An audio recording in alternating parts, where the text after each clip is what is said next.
Welcome back to the Game Collection. I am SuperDerek, and holy crap, guys. I have Evo.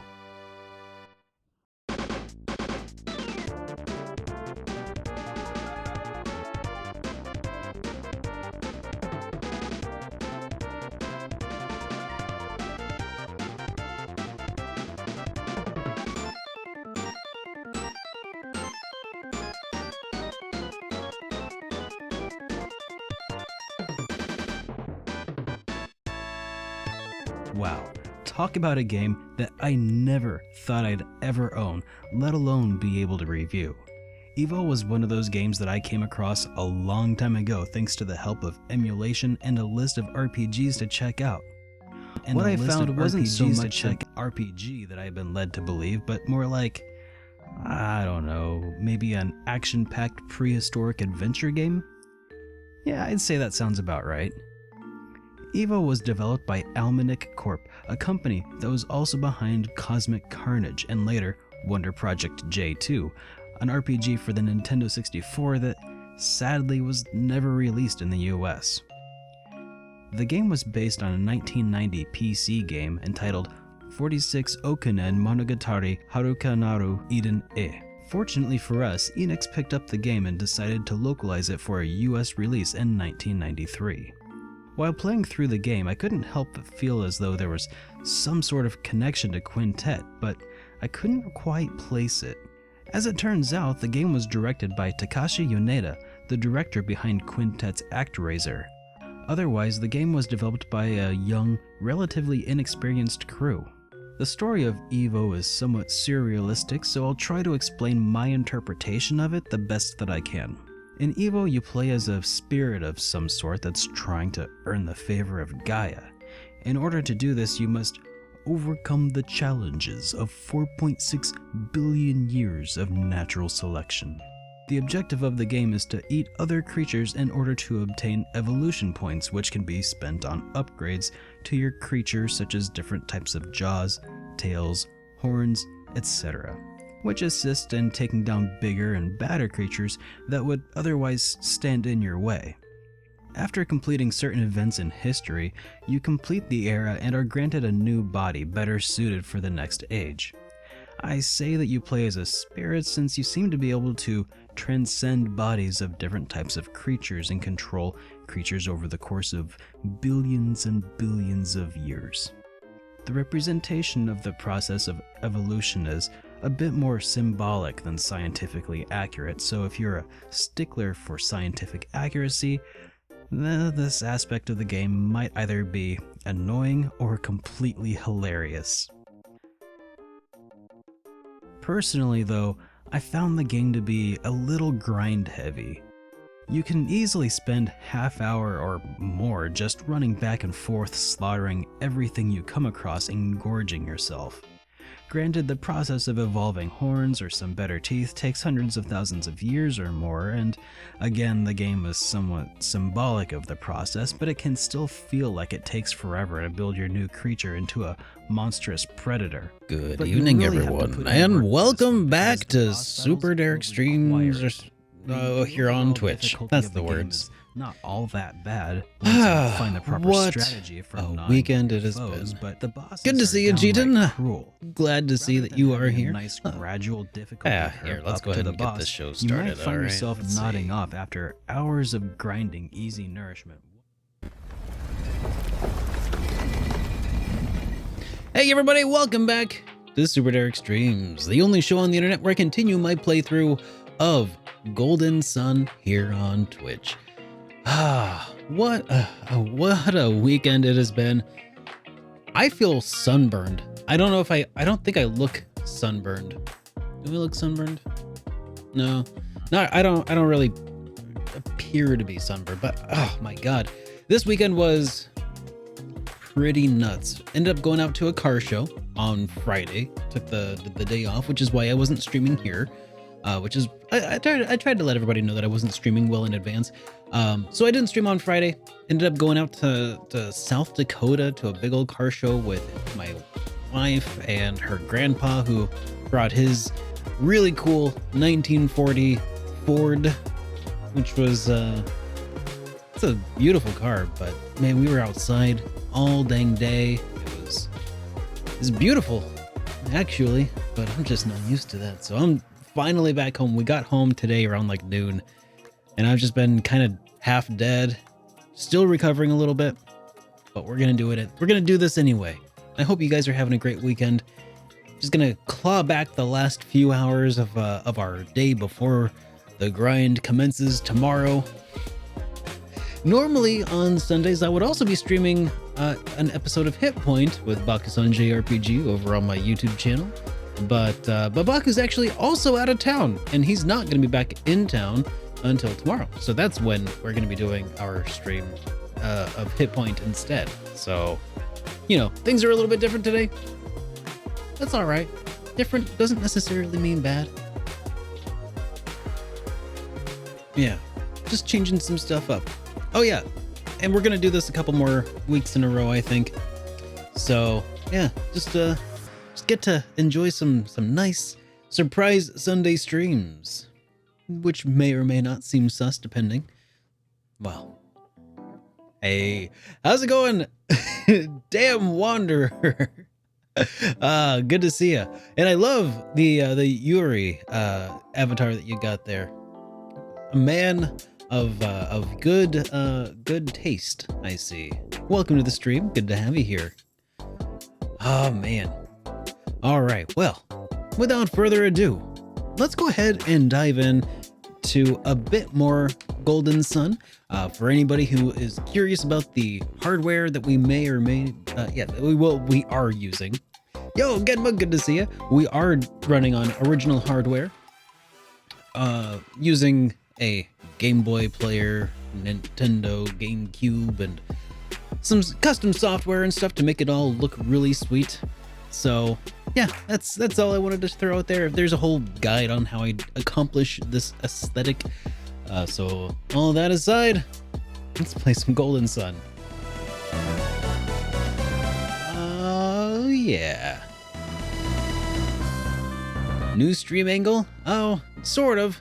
Kind of a different stream angle. Good to see you, by the way, Rianku. Welcome to the stream. Yeah, I did switch things up a little bit. We have a couple of different angles actually.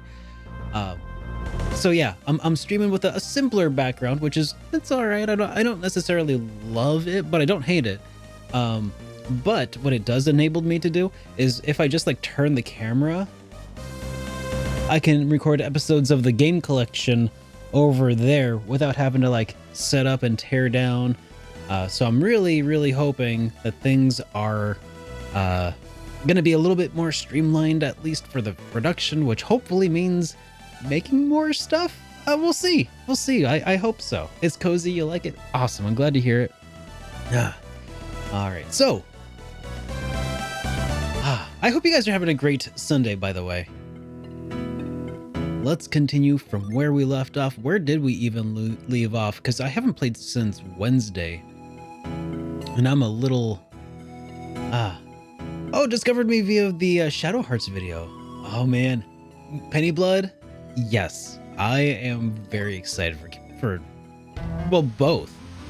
Especially, like, I was always a fan of Kodelka and the first two. I've not played the third, Shadow Hearts, and I'm probably gonna, I don't know, should I play Shadow Hearts? Maybe for Halloween this year I should play another. Well, maybe not, because the third Shadow Hearts isn't exactly very it's not very Halloween-y anymore, right? They kind of move away from the horror theme and into just some weird and wackiness, if I understand correctly. Does that jive with what you understand, Dawn? Oh, did I say Damn Wanderer? I'm sorry. It's Dawn Wanderer. Have I mentioned I'm really tired today? Oh my gosh. Good to see you. Anyways, so yeah, I'm not sure. Maybe I should dive into some more Shadow Hearts before the new title comes out. The difficulty is higher though, and you still enjoyed the game. Maybe I should give it another go. Just got to get my hands on a copy, which I don't think that they're particularly cheap. All right, so I think when last I left off, we needed to start heading to the town, the first town where the mayor is from. And that's the last thing that I think we really know about it. This seems like there should be something hidden here. Oh yeah, hey, that's cool. Little synergy stone there. Get a little bit of that restoration. Okay, there we are. We are here, and we need to go here, which means we have quite a ways to go around. We need to go east and then south and then west. Yo, Germ. Oh, not a whole lot, man. Just spent an entire weekend between a car and a small town in South Dakota at a car show all day. It was actually Vermillion, South Dakota, which I think it's like the home of South Dakota State University, and they had a big old car show, and it was pretty cool. But hey, Ty, good to see you. Welcome to the stream. So yeah, I was at a car show all weekend, and I was outside all day, and I'm just completely exhausted. The sun has taken such a toll on my brain here.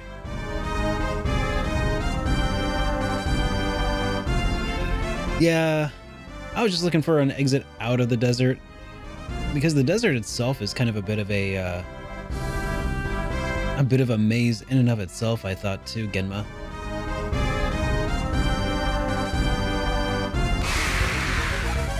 But yeah, got to see a whole lot of really awesome cars this weekend. I saw this really beautiful, I don't know what year it was. It was, I think, like a late 70s, early 80s model Trans Am, black with gold trim and gold spokes on the rims, and it was just freaking gorgeous. You know, if you're into cars and stuff. I'm not really into cars, but I can appreciate a beautiful muscle car from, you know, that era.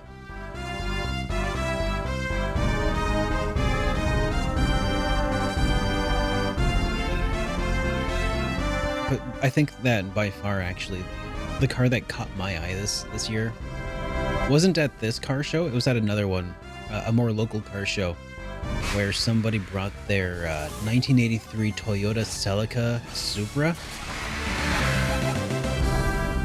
And that thing was in such awesome condition. I mean, it didn't have a stereo, but I mean, whatever, it's fine. It was beautiful. If I ever had like a few hundred, maybe not a few $100,000, but a few tens of thousands of dollars to throw on a vehicle for some fun, man, I think those early 80s kind of angular Japanese cars were super cool. If you were to decide to do the AC compressor and condenser in your car by yourself, don't. The extra 1,000 in labor is worth it. Oh yeah, I don't. You know, I think that my little foray into turning off and on my air conditioner was as close to doing any sort of HVAC work inside a car or outside of a car as I'll ever get. I mean, let's be real. I'm a one and done kind of guy.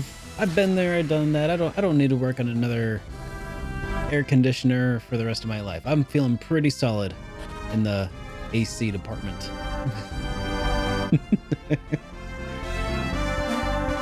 All right, so this is a little closer to where I think we need to be, but we still got a little ways further.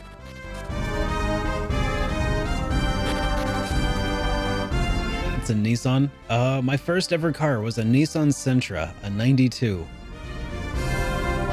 And I gotta admit, for all the hell that it was put through between first my sister being her first car and then being my first car following that.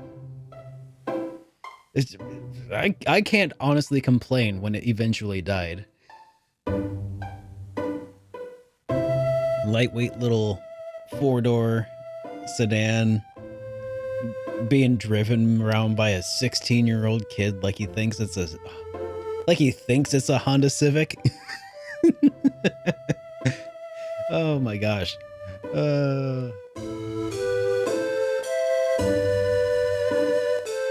You do it in the Marine Corps, that'd be easy, but nope. Oh, yep. That's how it goes. Hey, you lot! Hold it right there! Hang on, there's no need to stop them. They couldn't be involved in this mess. You're talking about the pirate incident. I believe we resolved that to everyone's satisfaction. This has nothing to do with the Champa this time, old man. This time, it's the Kimbombo attacked us. Old man? Wait, did you say you were attacked again by the Kimbombo? Do you know the Kimbombo? No.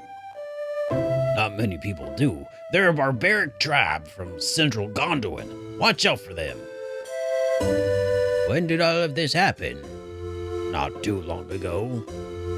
Right after the mayor left, actually. It was them, wasn't it, Felix?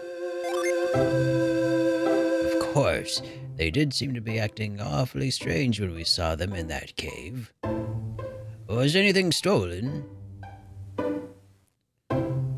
Only a small black orb.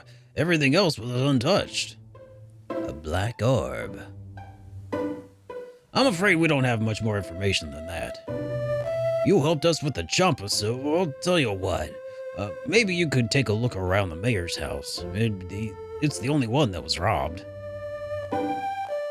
Well, let us look around the mayor's house now that everything of value's been stolen. Sheesh. Alright.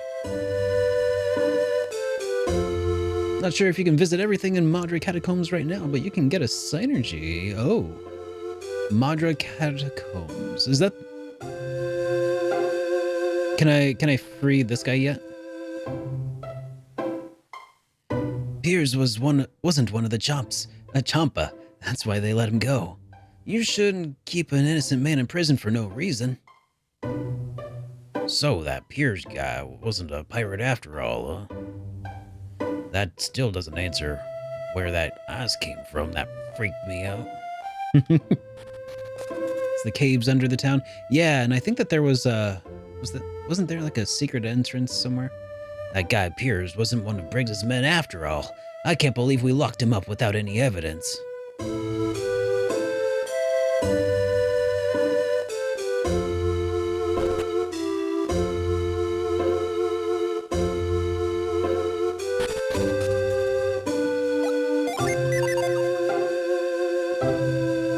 Been a hot minute since I've been in this town, so excuse me for a moment while I get reacquainted with my bearings here.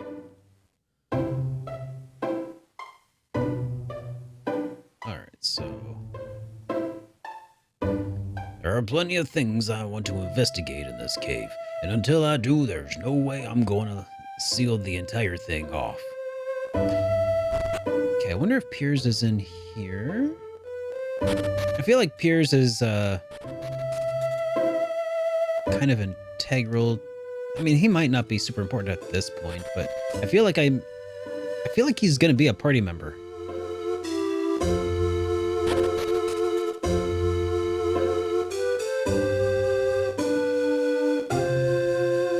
All right, well, whatever. Let's head on down to the Madra Catacombs.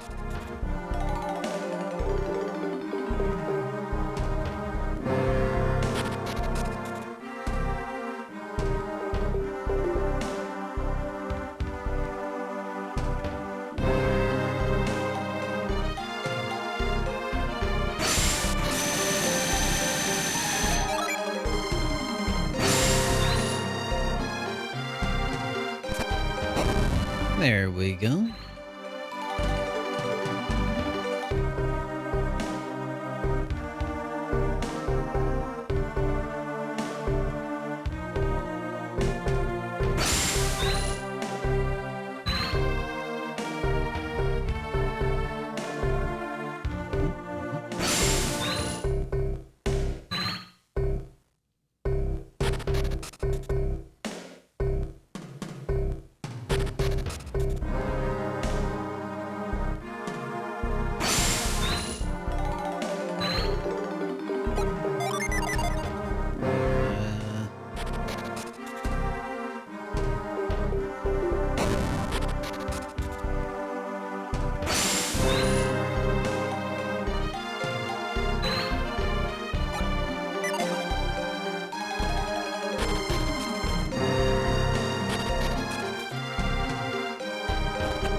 Oh, it's a troll.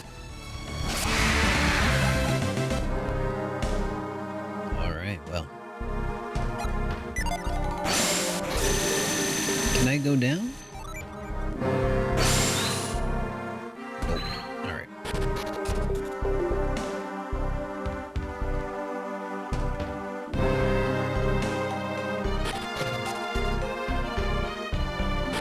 So I believe that water puddle is just for a healing item? Okay.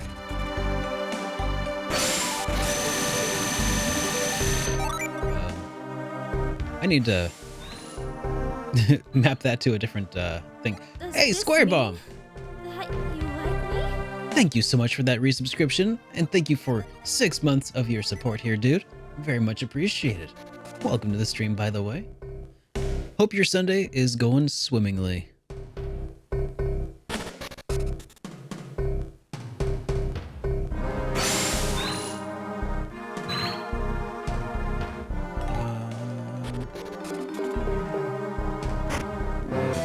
Hey, I got a lucky medal.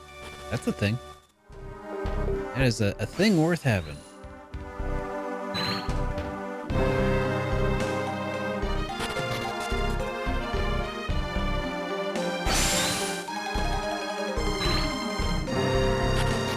I feel like whenever the area plays with your perceptions and makes you requires you to use the lens of truth. I mean, that's okay. Yeah, it's the lens of truth, but reveal to move forward. It's like, oh man, I gotta use reveal on all of the things.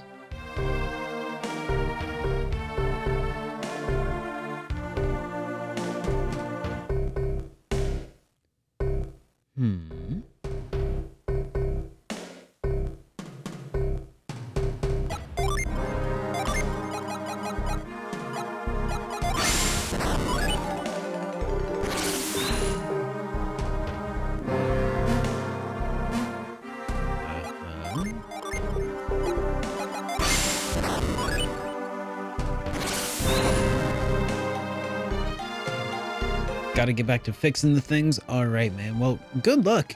By the way, with your AC compressor, have you tried just turning it off and on again? Just throwing that out there. Worked for me.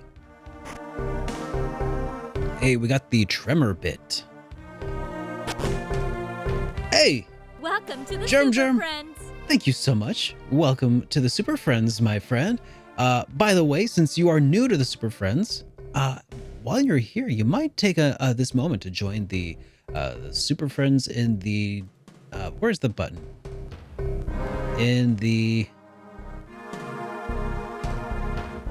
oh yeah, there it is, in the Discord server, where we have access to early access to the RPG reviews that I make, access to discounts and merch, and other cool stuff I try to do to make it worth your while. So thank you so much for your support here, man. Much appreciated.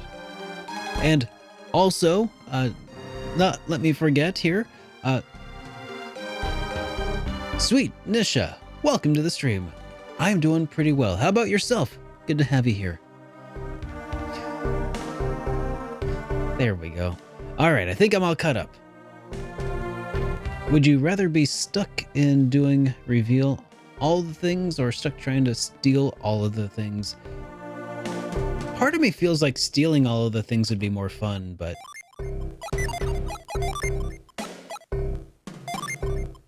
reveal would definitely be way more faster. Here, let's get rid of that smoke bomb. I don't feel like we really need to keep it.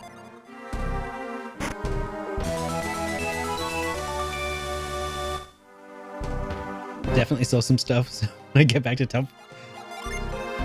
Can't tell me what to do. I'm just waiting for my final party member, and then I'll have a whole nother 3 pages of stuff in which to hoard all of my items. Bestows tremor when equipped. Well, perhaps I should equip it.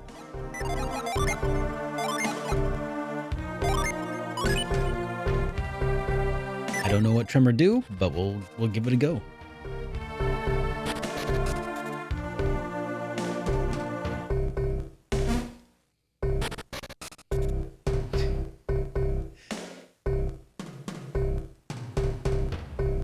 You can't tell me to clean my room. You're not my real dad.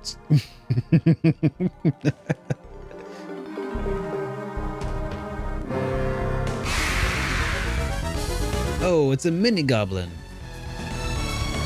Hey, Dane and Ash from Switch Wicked. Welcome to the stream, guys. How are y'all doing today?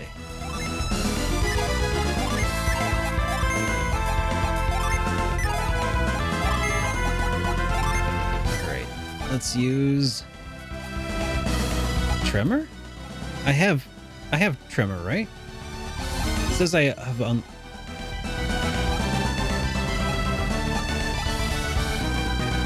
so I have unlocked tremor, but I cannot use tremor.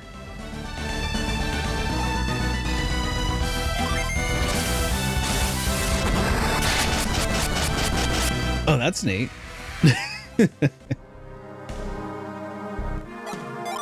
Okay, so maybe tremor is... Oh, it's an out of combat item. Shake objects left and right. I see. Awesome.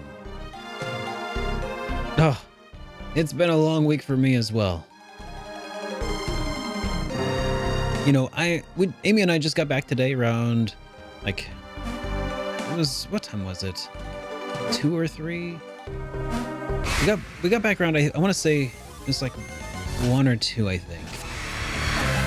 So we left on Friday to go to South Dakota, which is like a 5-hour drive either direction. It's been a long car ride. And I'm just spent at this point.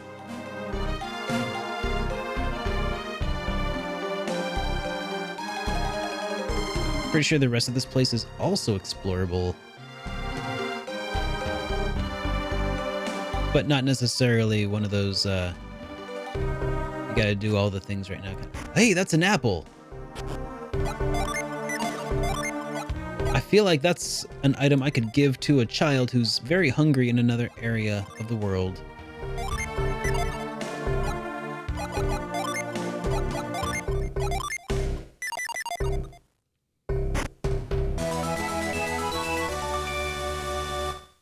As we all know, money can't buy apples.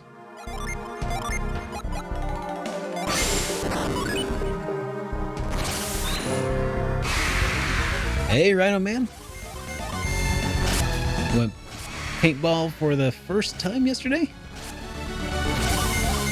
That's awesome. How was it?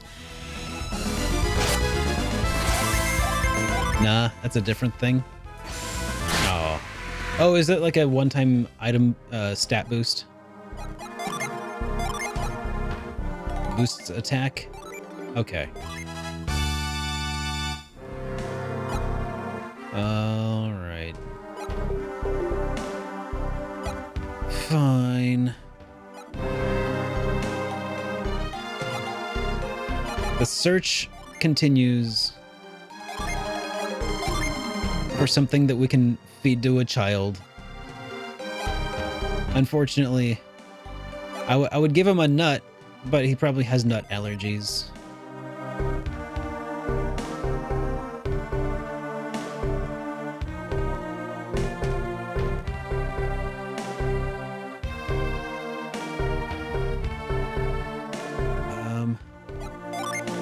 Well, I'll backtrack to Al Hafra a little later on. I just got here from Al Hafra.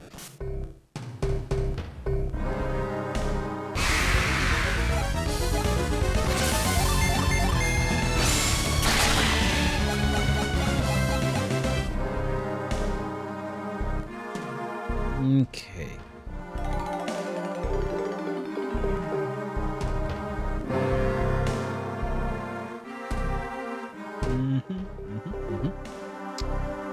All right. Yeah, we'll come back later.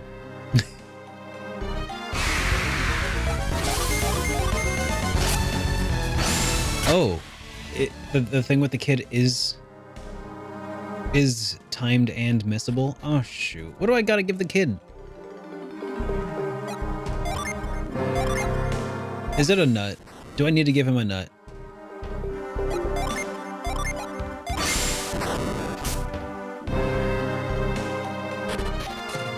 Because I think I was pretty tired last time, and I don't think that I offered him a nut. Or not offered him, but like I think it just wants me to use whatever item against somebody. So if I selected the nut, it'd say, who do you want to give the nut to? Or feed it to?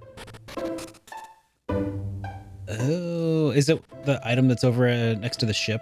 It's like tucked into a box that I couldn't reach before. In the hole of the ship. All right.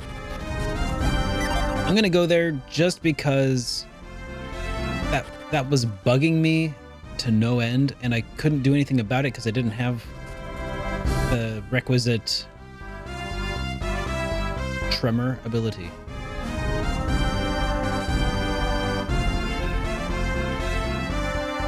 Man. Besides, I was gonna go to Piers and be like, hey Piers, come hang out with us. We need icy boys.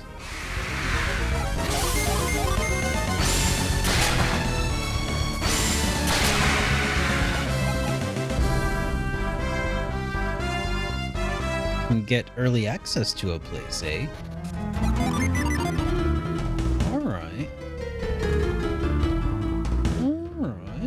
Well, we can definitely...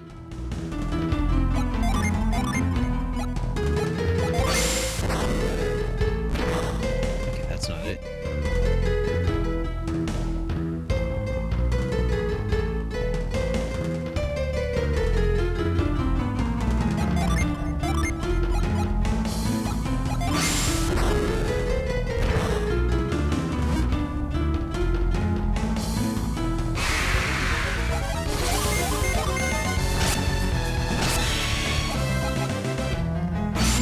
At some point, I'll probably remember my way through this desert, and that will probably be the last time I ever go through the desert.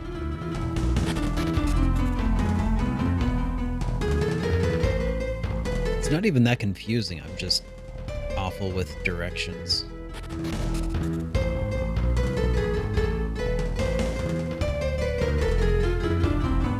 Spatial awareness is weak. Runs in the family.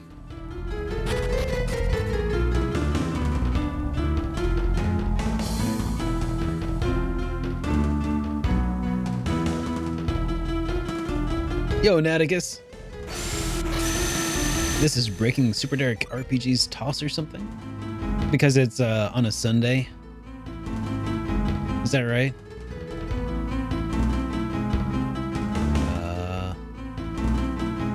Okay, there's got to be a way up.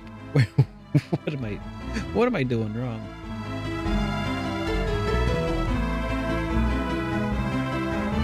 There we go. See, I even got turned around when there wasn't even supposed to be a trick to the place.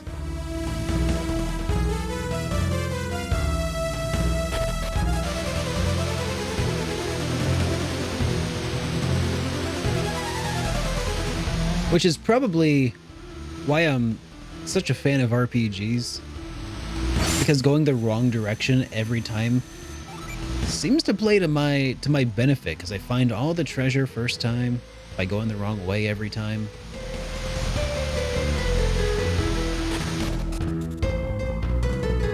Always over leveled because I always accidentally explore the entire map.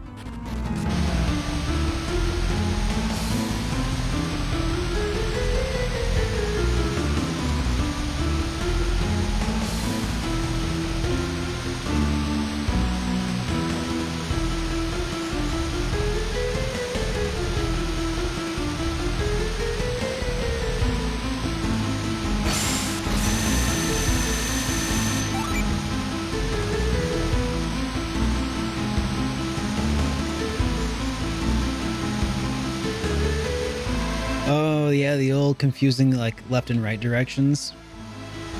That always makes fun for a road trip.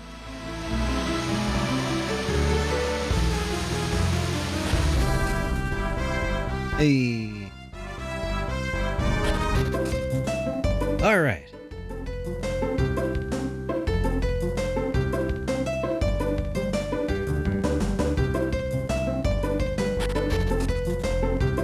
Don't worry, child, I'm going to feed you.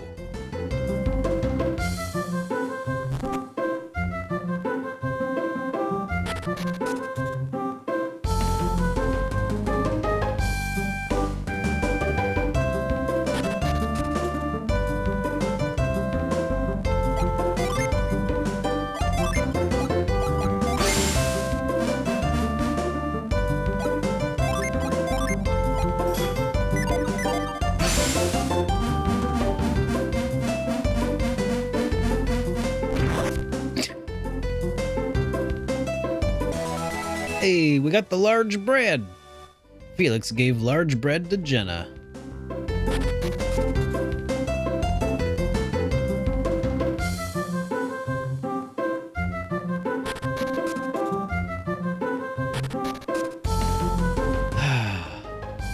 I used to get left and right confused a lot. I still get east and west confused on a map. For some reason, those two still confuse me. And don't even ask me.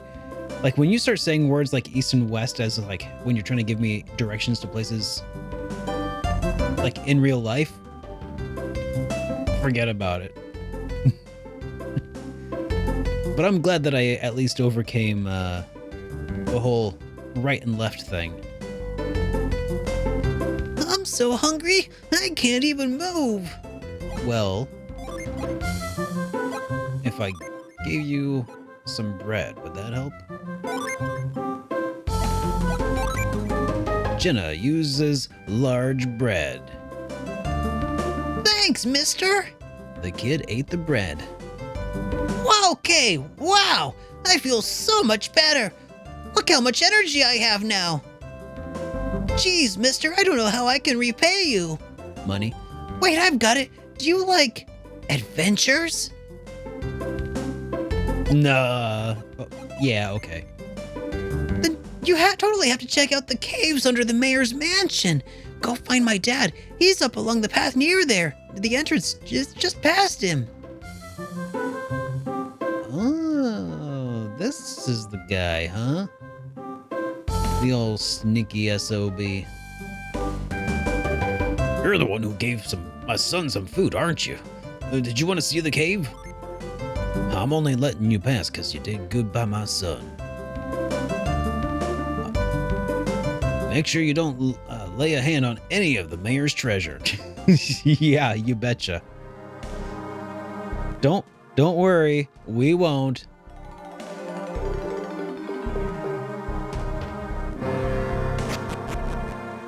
Well, he would, but he's too busy watching a thing for the mayor, I guess.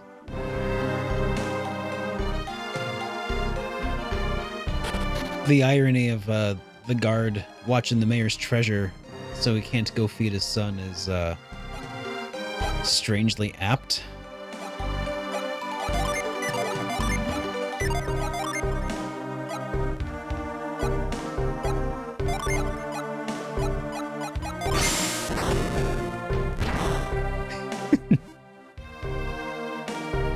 being paid in exposure. Man, people die of exposure out there. You gotta be careful of that.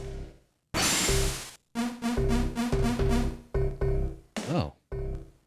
Now that looks a little shaky. Interesting.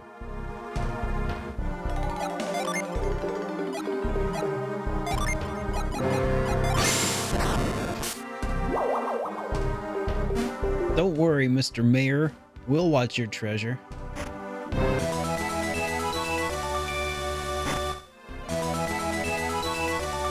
The Ixian mail, huh?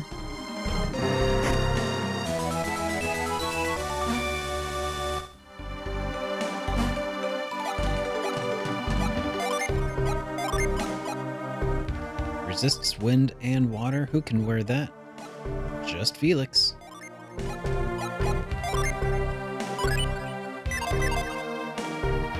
Have I got any more room for treasure?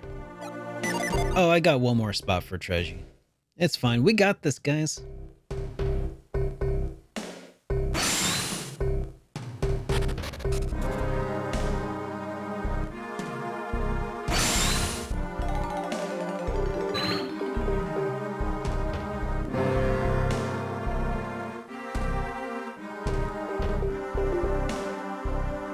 Boom. There we go.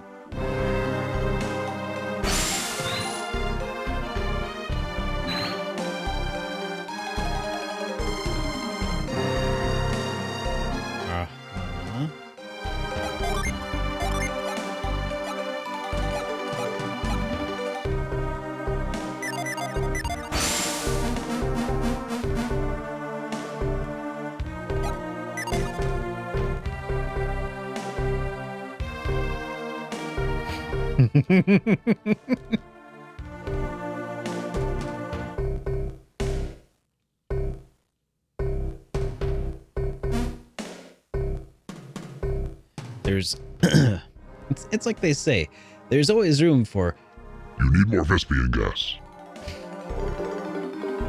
No, that's not quite the voice, is it?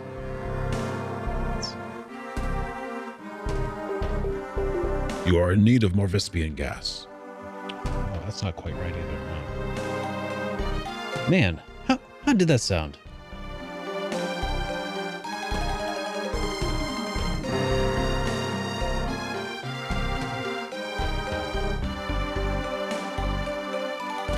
Let's see.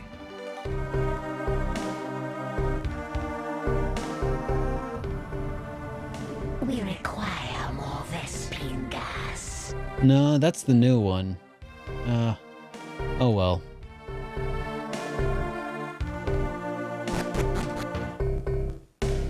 I was thinking of the Protoss.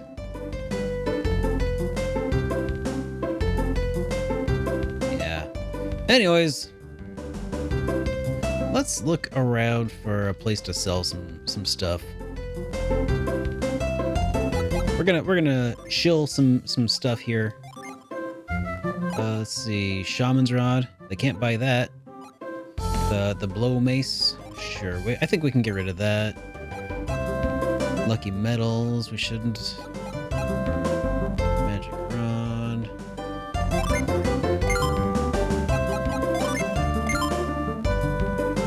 Okay. The Themis Axe. Don't need that.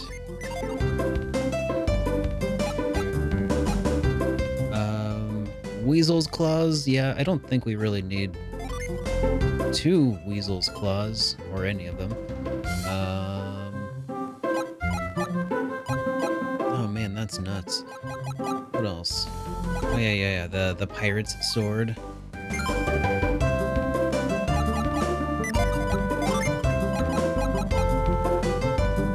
Oil drops. Metals. Leather boots we do not require any longer. Leather armor we have we've grown above and beyond.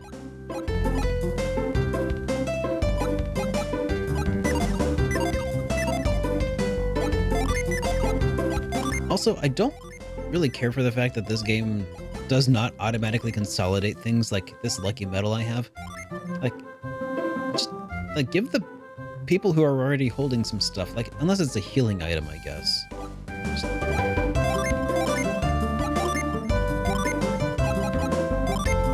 yeah, just consolidate our inventory this way.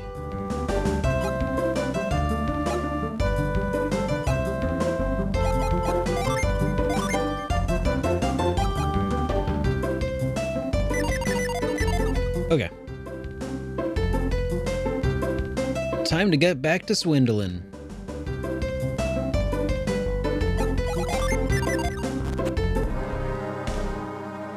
Okay, so the reward was being able to come down here early, essentially to loot the area prior to the storyline event that would give us access, I suppose. Guess that makes some sense.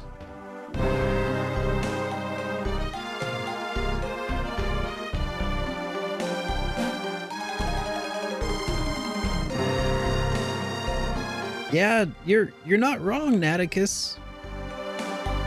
Surely there are some people who feel that way.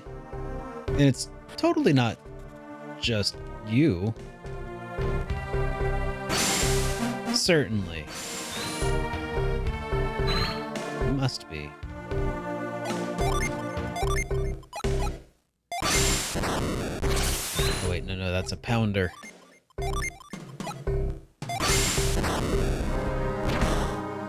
There we go. But that was just a single direction, huh?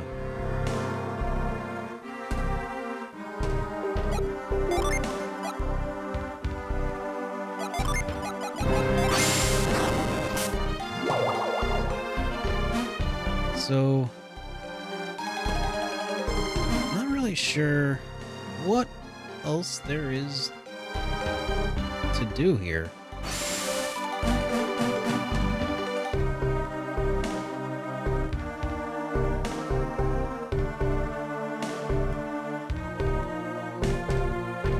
I mean, I guess, was that pretty much it? I can do plot now? Okay, fine.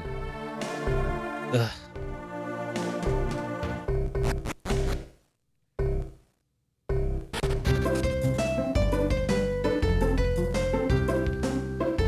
Well, in that case, and story takes place over in Madra, correct, Genma? Am I right? We must go to Madra to continue the plot?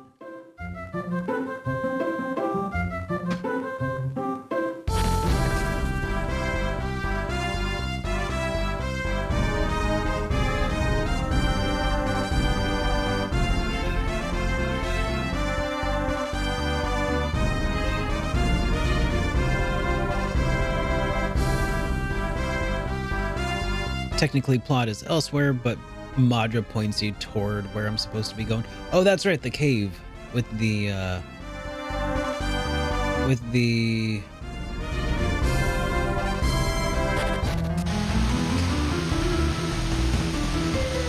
Kimbombo people.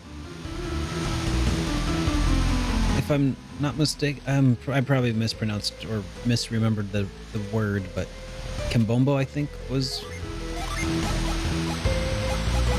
the name of the tribe. Yeah.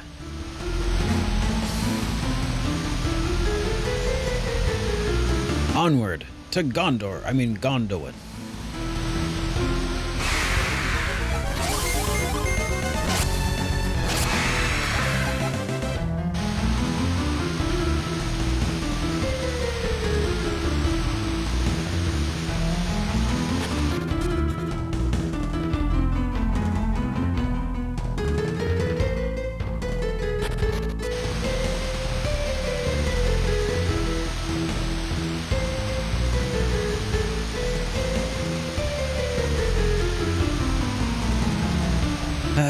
Arguments, I would time you out for that, but it would remove your mod status, and I'm too lazy to reinstate it, so... it'd be too much typing for me right now.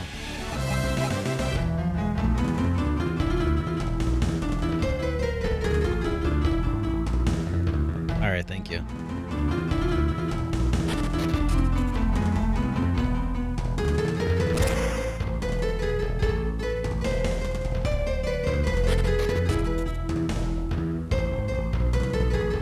Yo, zombie! Welcome to the stream. How are you doing? Good to see you again.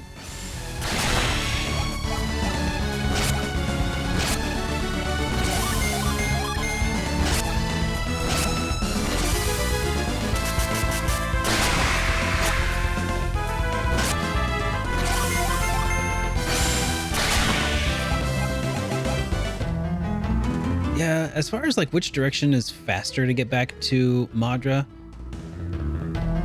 this one's more entertaining, but I do feel like the overworld map is probably faster. Or at least the route is more obvious. And has fewer encounters.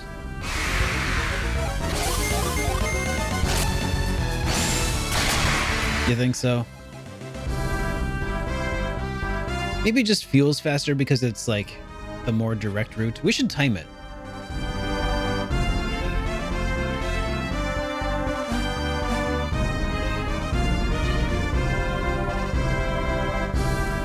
I could be the guy who's like, the road is faster, therefore the...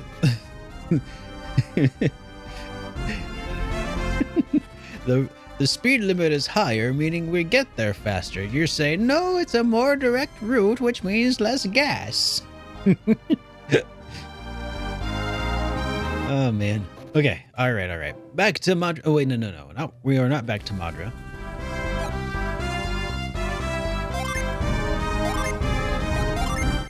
We are saving outside of Madra, and we'll continue on to the old cave. Yeah, the Gondolin Cliffs.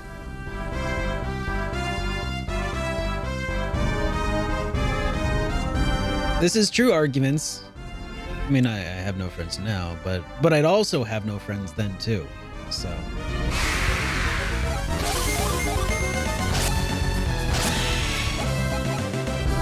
Oh wait, I can't say that because actually I do have at least two friends. I have friends in the chat, Dane and Ash, Switch Wicked. So I can't pretend I don't have friends.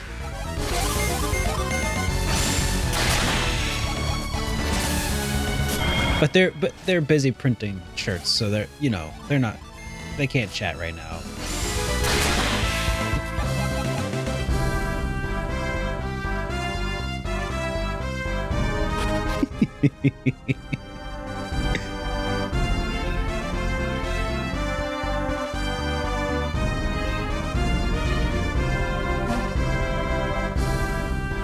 Gotta love that big, I have a girlfriend, but she goes to a different high school energy.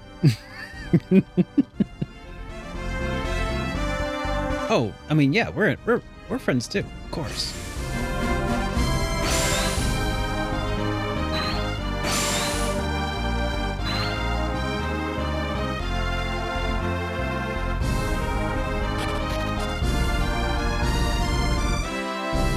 So the Kimbombo are no longer within the cave of which we found them in prior, so we would need to come up over here and go across the ice sculpture, but he's not here. But we might be able to telecommunicate. Telecommunicate? Like what, telecom?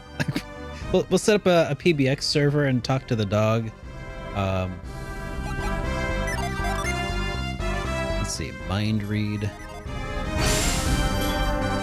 Oh, yeah, dig here, you dig? I dig. Let's see.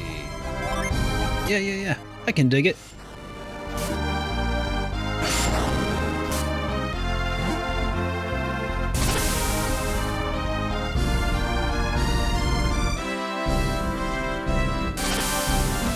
Hey.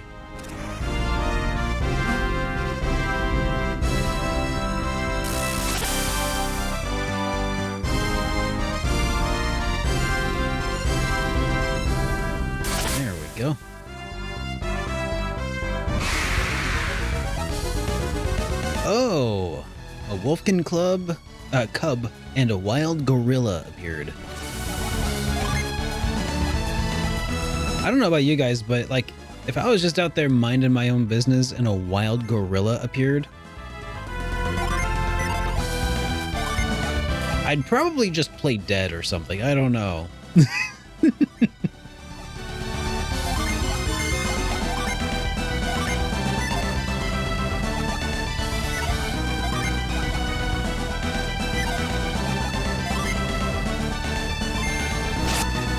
Exactly.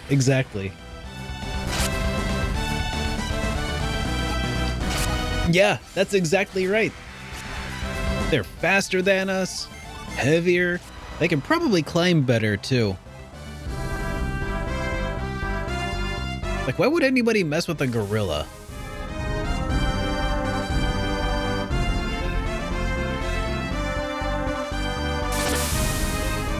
Hey, that's a Jin.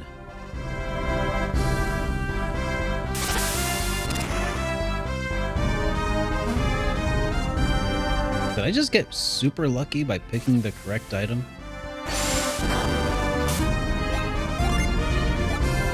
Or the, not correct item, but the drop? It kind of looks like maybe I did.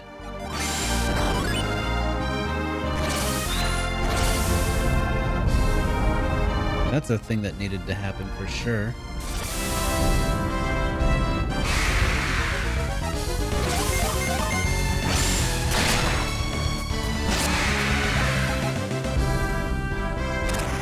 I mean, upon like finding a gorilla in the wild, zombie, I don't suspect forcing myself to soil myself will be a requirement. I think that'll happen automatically. 100%.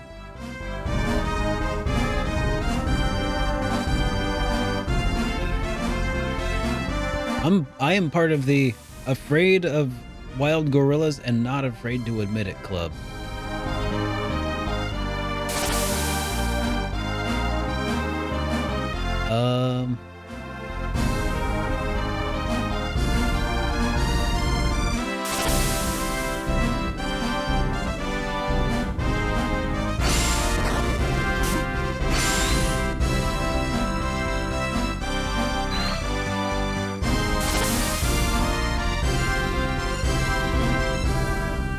It's a very good point.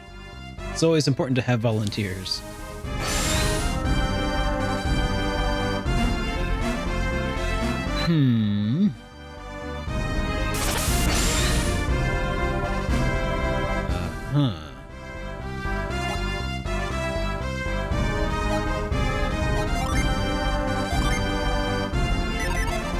Oh, are these things poundable?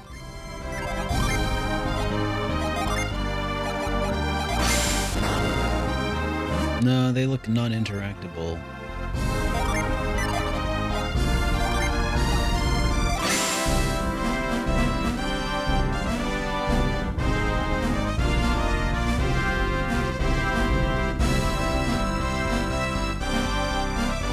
You can ship your pants. I can ship my drawers. Exactly.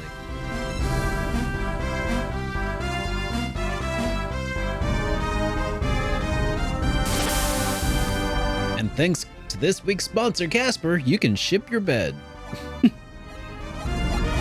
We're not sponsored by Casper.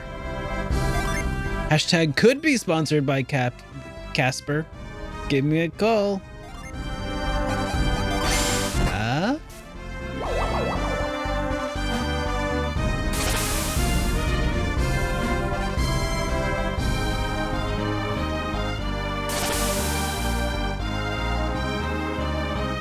Segways like these? Who needs legs?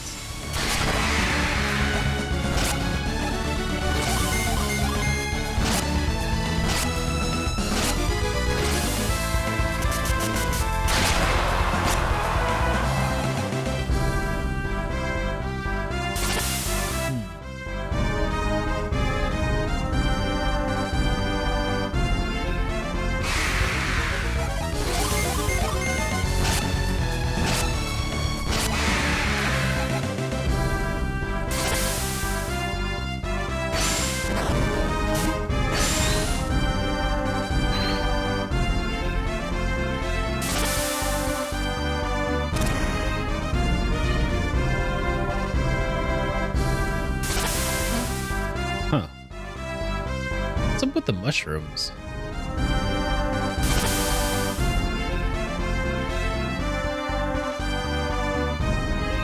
What's the deal with these mushrooms?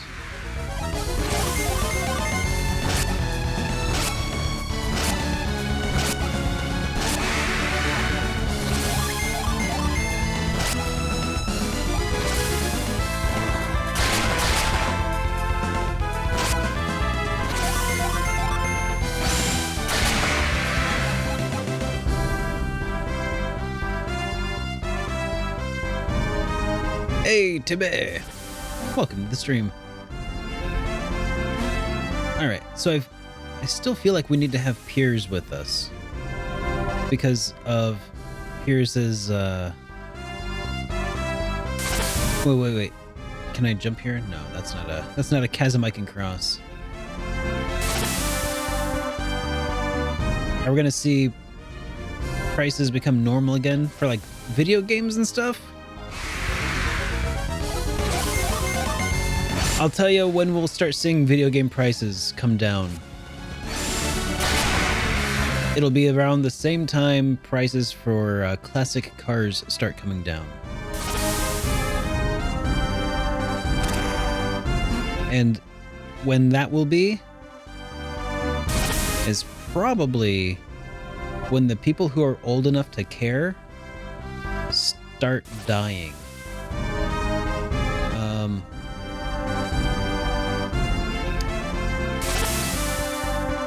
That's unfortunately the best answer I can give. Exactly. Whoever is like the youngest of us is going to have a heyday with estate sales.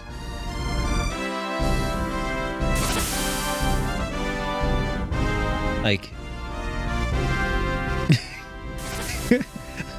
when I'm 90, I'll be going to estate sales looking for a copy of Panzer Dragoon Saga. And hopefully all the other old farts out there won't remember or will be too sick to go to estate sales, and they'll not try to outbid me. and that's when video game prices will start to drop. I wonder what other items people used to collect that exploded in value over time and then sharply dropped off in value when those collectors passed on. Toy trains have definitely stayed expensive.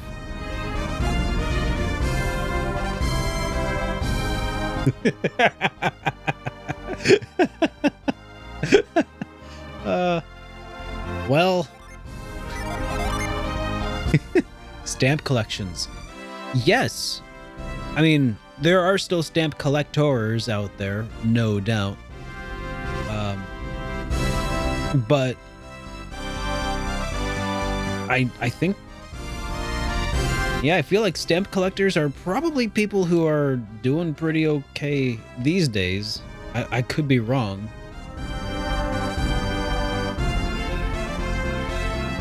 Certain stamps, I think somebody will always pay outrageous prices for.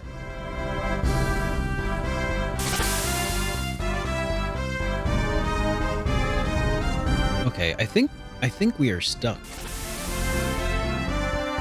I think we need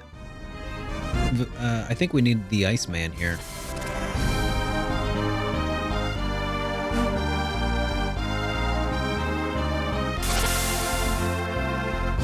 Snail mail persona letters.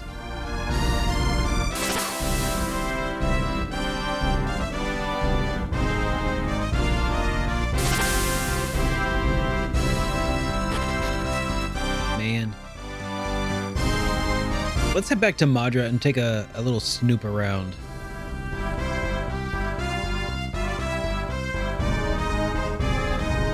Wait, I still can progress? Okay, fine, we'll head back.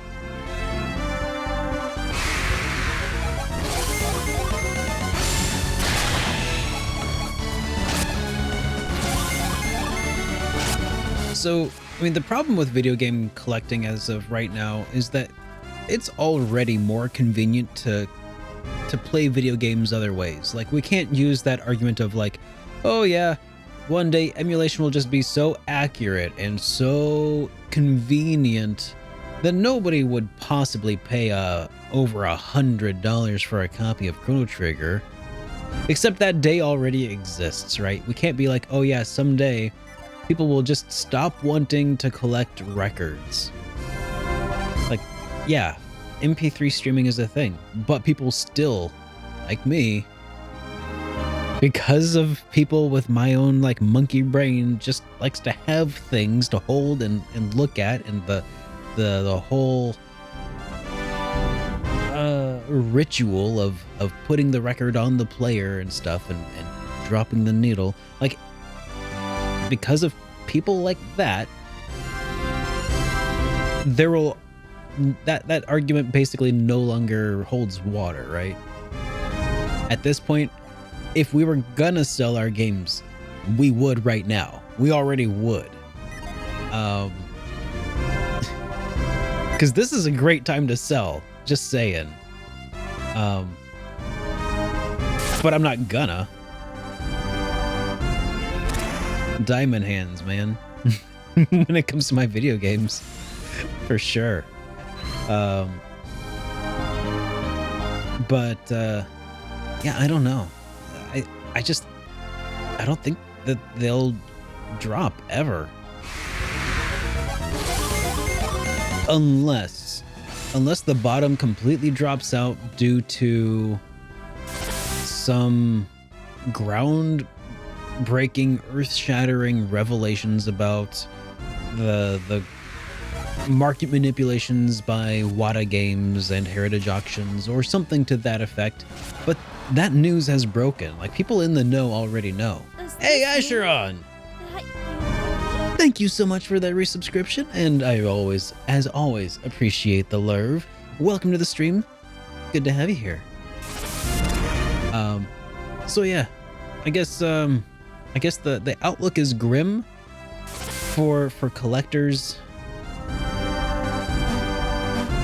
Yeah, that's unfortunately the only news I can really offer is, yeah. The hobby is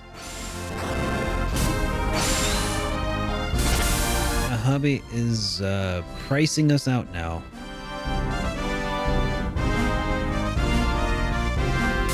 You found your carts for Golden Sun 1 and 2?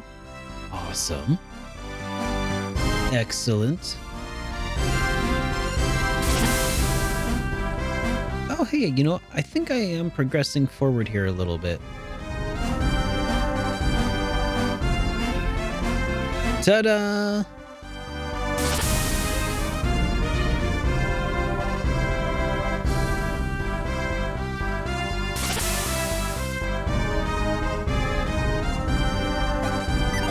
Like, at this point, I'm wondering, and this is kind of, you know,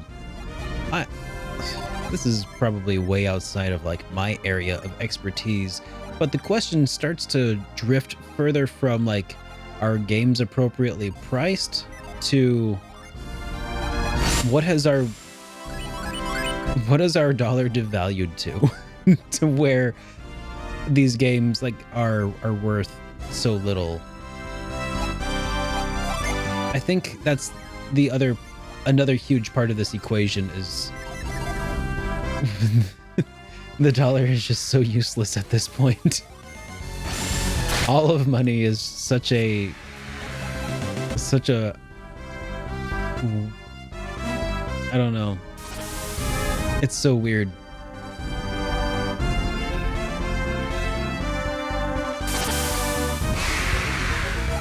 Like, I think that's the other big equation that just people aren't seeing when they see these games rising in price. Is like, that's not just games doing this.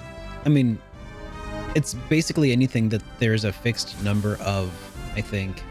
That's why people are speculating in crypto going crazy and NFTs as well. It's all hedges against inflation and yeah.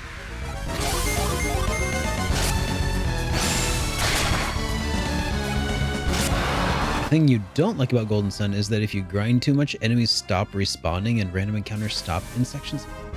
You dislike that? I didn't even notice that because I've been spamming, oh, that's nuts. I've been spamming the avoid ability.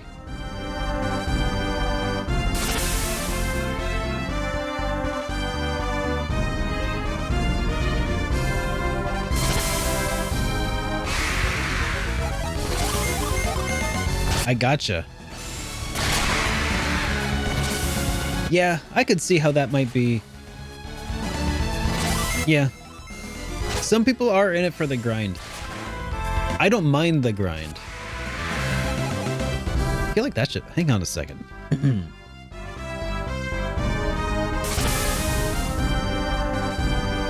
Yeah, I'm just gonna write that down for a moment. Yeah, it's like a cathartic thing, right? Repetitive action draws you a little closer to a goal. Level up, get all those endorphins running.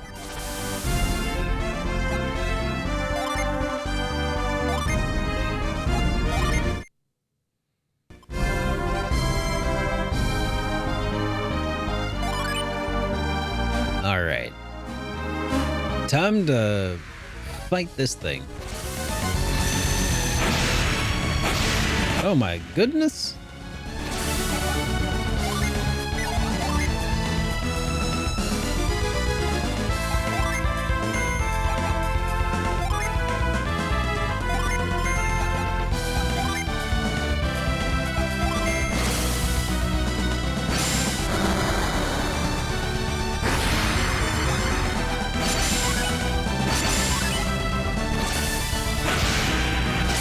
Oh no.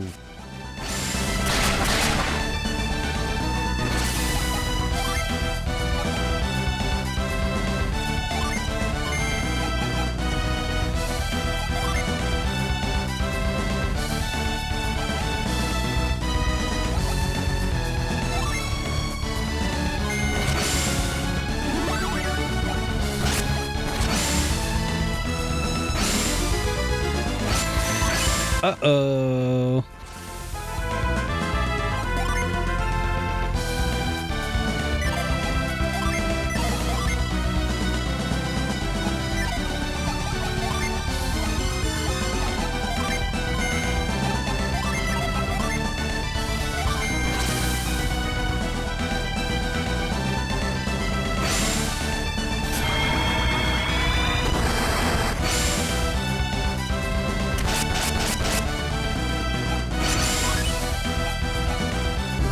What the F? It ran away. That's not legal.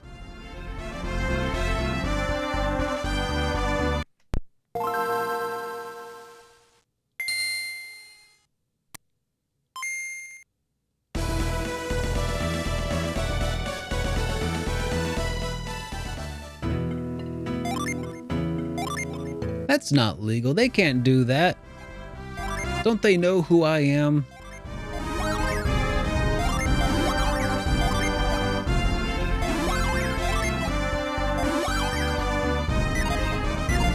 Yeah, Japan also has much higher... yep, Game Boy player. Indeed, zombie boyfriend. We're playing on a Game Boy player using Game Boy interface. Component video cables upscaled to 1080p. Oh, on a Super Nintendo controller, no doubt, no less. Oh, it is my preferred way to play. It's so nice. Totally overkill, which is why I'm always happy to get full use out of it when I can. Let's try this again.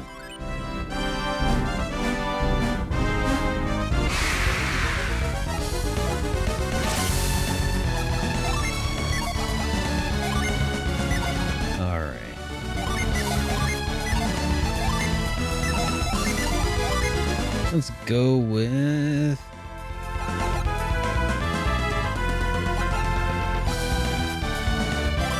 Ragnarok. Sounds like fun.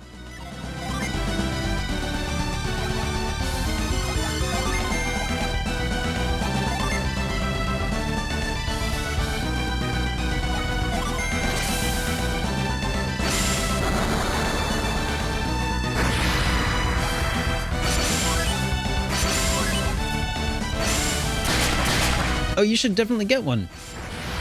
At this point, you don't actually need to get a complete Game Boy player. Hey, Ninja, welcome to the stream. The F? What's that all about? That thing's not supposed to run from me. Anyways, so you don't need to get a Game Boy player with the disc anymore. There's a hack called Game Boy Interface that you can use, using like a copy of Ocarina of Time. And, you know, a little bit of extra like side stuff, but it's a lot cheaper and it has much better results than if you'd had the stock Game Boy player disc. Yeah, that's the method I use. Yeah, you want to see something interesting? Here, I'll show you the whole setup process here. Check this out. So I'm playing on a GameCube, and it's putting out 480i here. What game are we looking at here?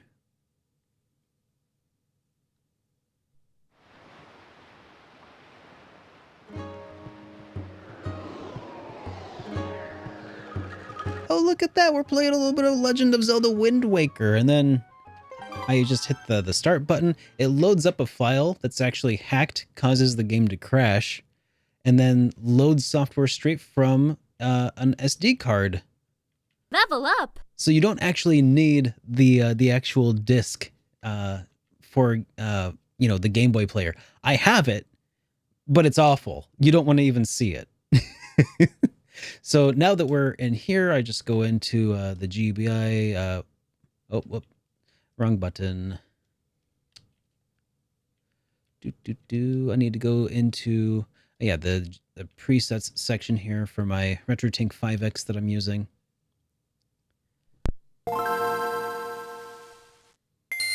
Yeah, that was a patched file from one of my Terranigma runs when I did a 24-hour stream using my... it was the patch for the Super UFO Pro 8. One day we'll hear my opinion on Terranigma. I don't have enough time in the day to gush over Terranigma right now. But anyways, so that's how you play Golden Sun using a Game Boy player. It requires an SD card adapter. You can also, I think that there are shortcuts, like you can get a pre-hacked Game Boy player or Game Boy interface memory card, I think. Just a pre-installed memory card with the stuff on it that you need from eBay for like 10-15 bucks. Yeah.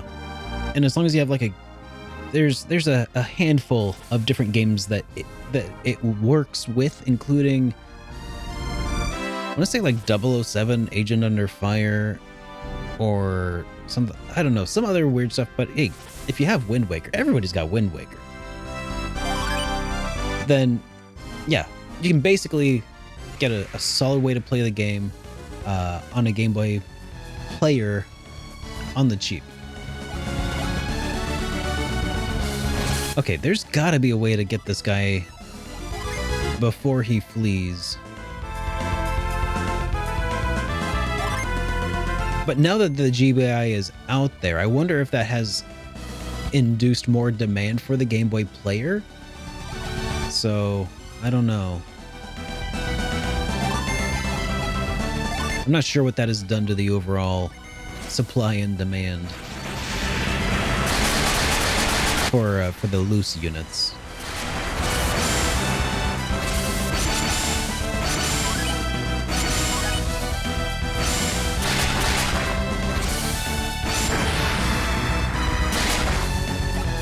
Yeah, that's me. Arguments. I'm sorry. I'm just inducing all the demands.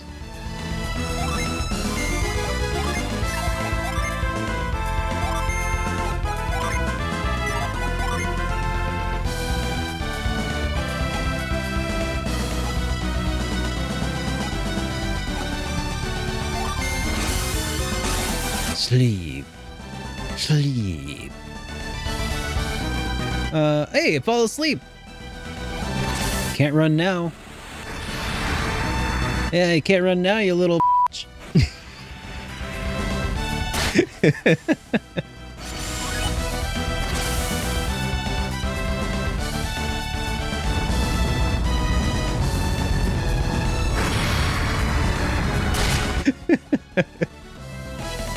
Ah! Got him. Hey, Tarvold. I can run in my sleep, but it always feels like you're running through water being slowed down. You ever try throwing a punch in your sleep? You're like...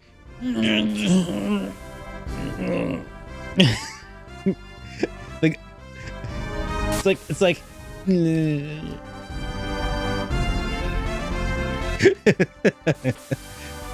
Man, trying to do anything in fight is awful.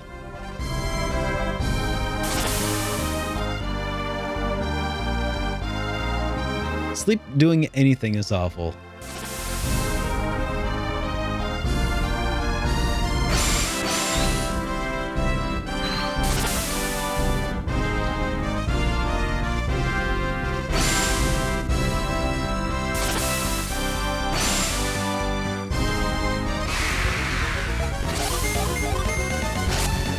Like, you ever have that dream when you actually have to use the restroom in real life? So you have a dream where you're like going through 1,000 toilets in like a public area, and none of them are suitable public toilets because like there's something wrong with all of them. Right? It's like that. Those dreams. Yes. It's like that. It's I use the restroom in my dreams the same way that I run in my dreams, the same way that I fight in my dreams. It's just nothing. It's just everything goes wrong all the time.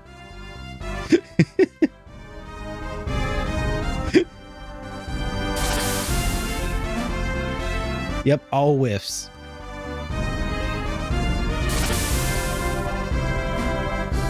And then you wake up and you have to run to the restroom. You're like, yep.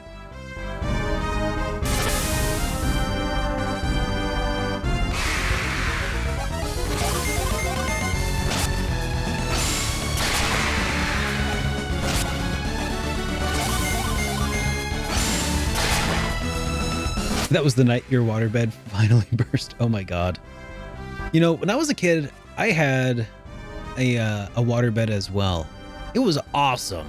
It was a full size or like a queen size waterbed, and it was the kind where it was just one huge continuous like bladder. It did like there are different kinds of waterbeds where there are tubes that have kind of like I don't even know how to describe it, but like seams that kind of connect the top and bottom every once in a while.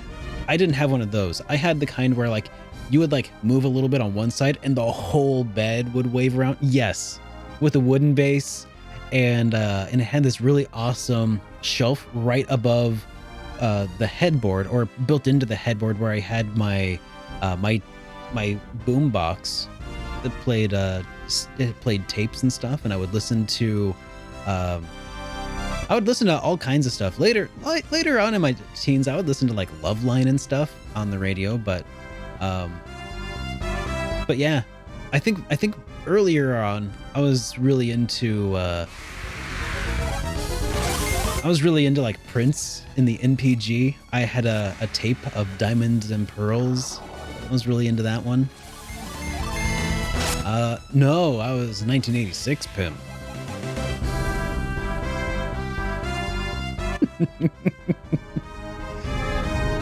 Oh man, it was my sister's hand-me-down. She's like, I don't like this one anymore. I'm like, all right, I'm good with this.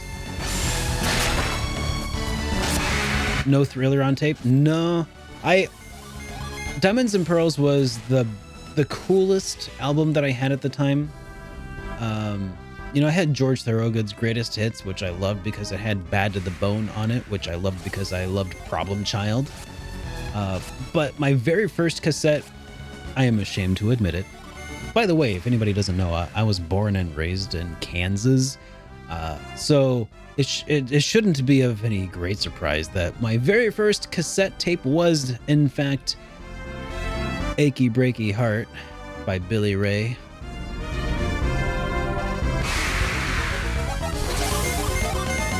I was so cool.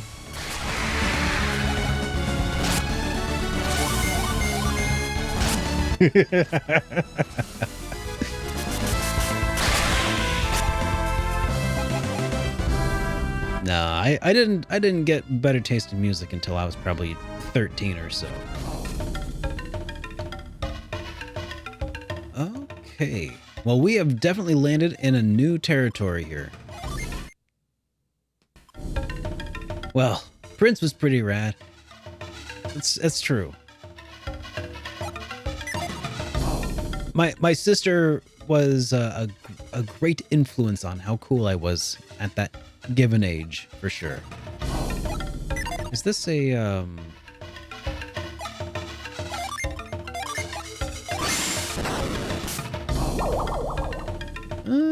yeah, okay, that's a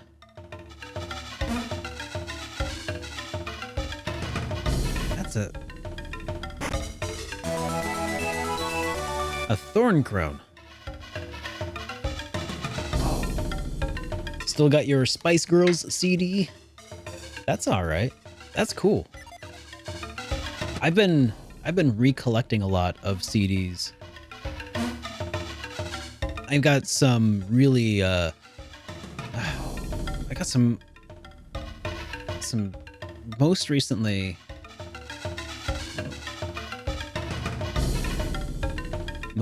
I got Matchbox 20.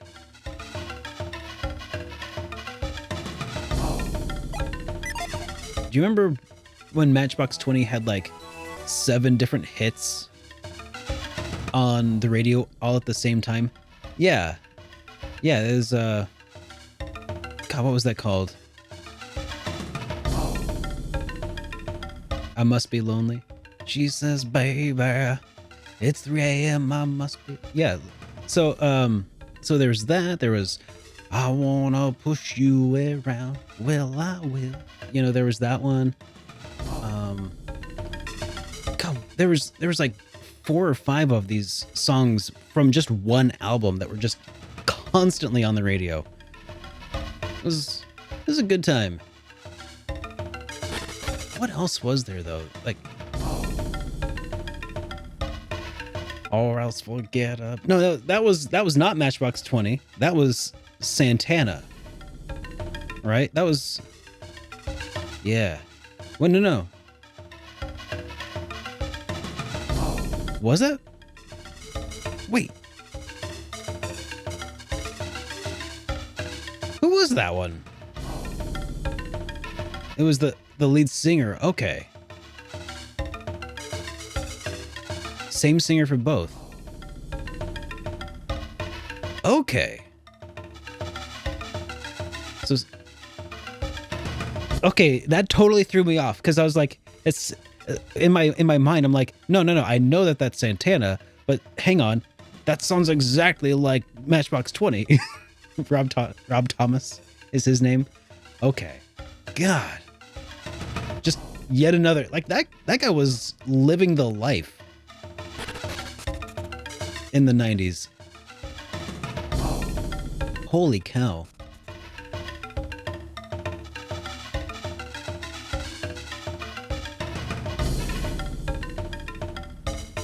Yeah, Santana actually had a couple of songs around that time that got pretty big, right? Because there was that, and then there was also Maria Maria, which was more of a pop song, right? I mean, I guess they were both.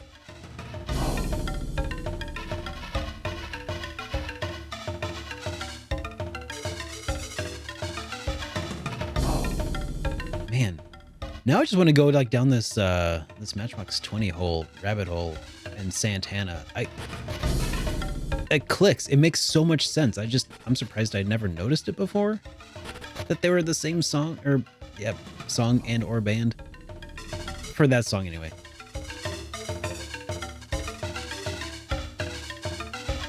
When I climbed the Kimbombo Mountains, I had to find a path the Kimbombo didn't know about.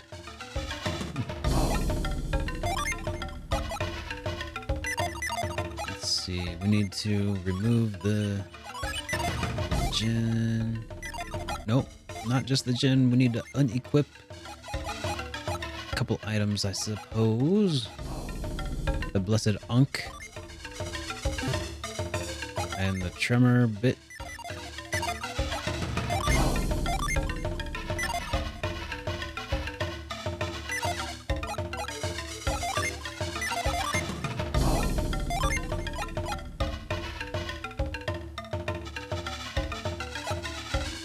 Oh yeah, the Mysterious card also must be removed. There we go. Whirlwind.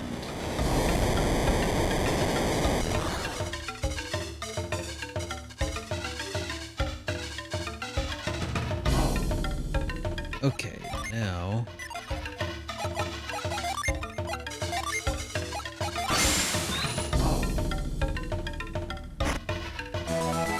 got a unicorn ring for Jenna.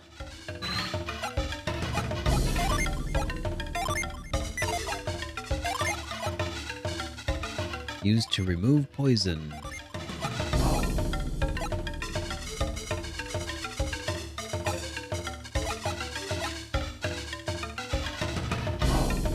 Huh. So it's only equipable by Jenna, apparently.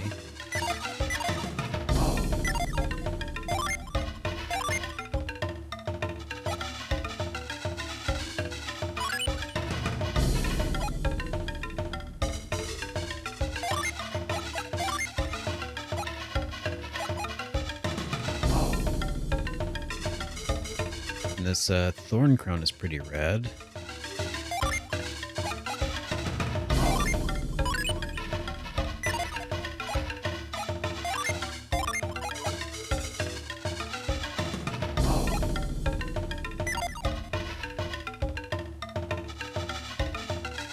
How is this game in comparison to the first?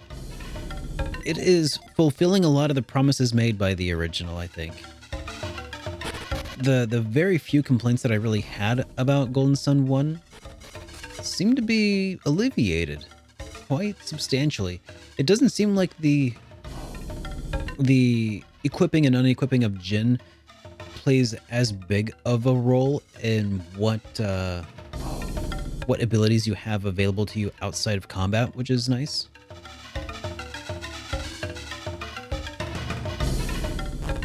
But you still have to equip and unequip things like items, but at least the whole Jinny cycle, summon cycle doesn't throw off all of your your puzzle solving abilities. By painting our bodies, we bring out good luck. You should try it too. This guy looks kind of like a... I was gonna say, kind of from the sprite art, kind of looked like a Dry Bones. If you desire a reading, stand before the table. I am a teller of fortunes. Would you have a reading? Costs 20 gold to hear your future holds. Will you pay? Very well. Show me one of your items. Okay. Felix placed the Storm Blade on the table. Are you prepared? I shall begin my reading.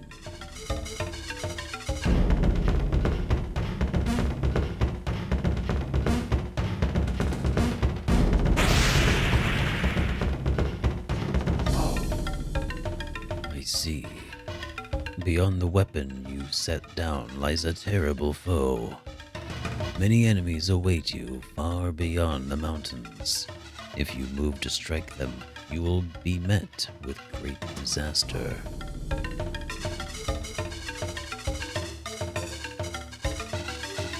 Huh.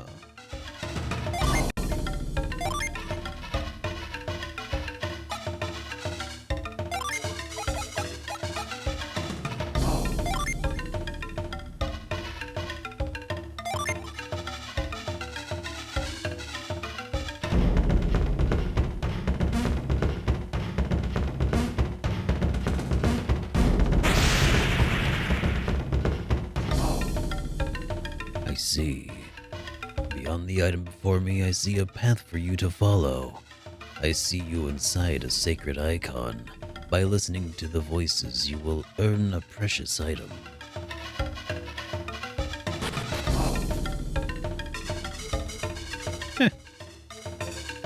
Interesting.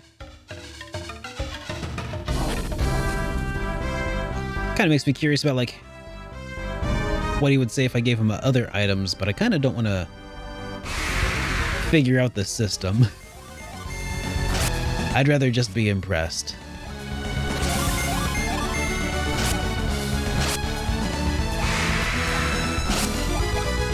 Where to find Jinn on the world map? Oh, that's neat. Hints dependent upon the item. I figured it would probably be something like that.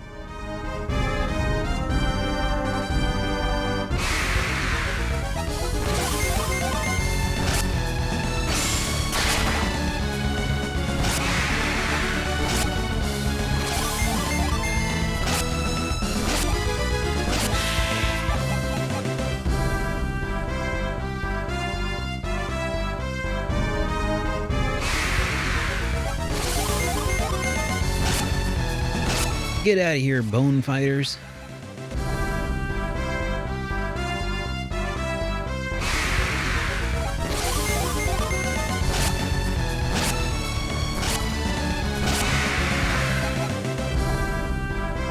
I don't know why they're fighting me. I'm not bones. They should be called people fighters. Because we are people.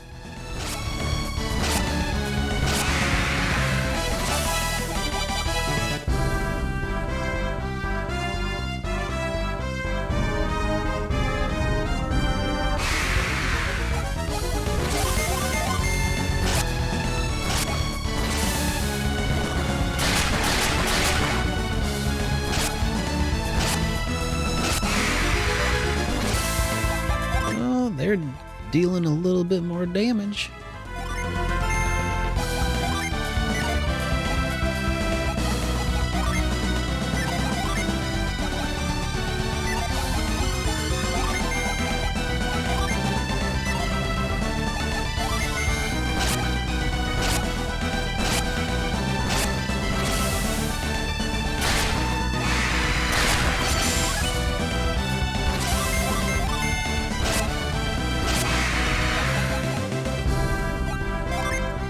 Okay, can we...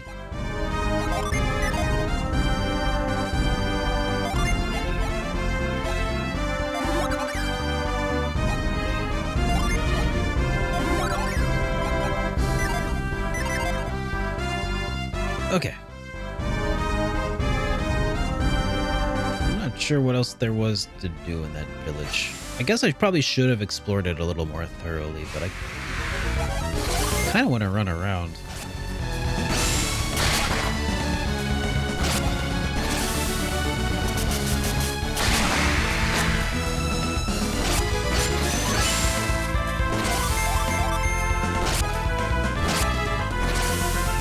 It'd be nice to run across more Jinn. Oh yeah, we did acquire a Jinn. Maybe I should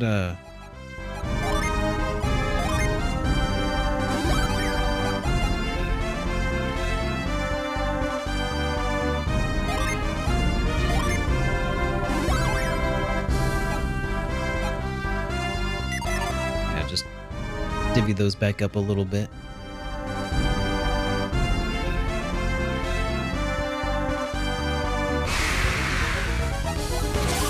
Seriously though, I kind of want to know where and when we're going to acquire that fourth member. I'm pretty sure it's Piers. It's gotta be him, right? It was very unkind of the game to kind of dangle him in front of us for a moment, only to whisk him away to elsewhere. Unceremoniously.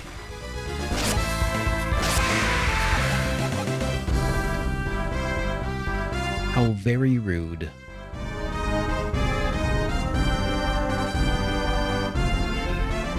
It do be like that.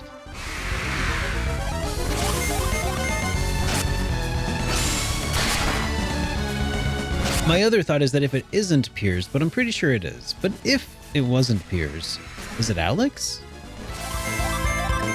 'Cause we've seen him around quite a bit. He's technically kind of part of our party in a way, but he's not. He's just so dang aloof.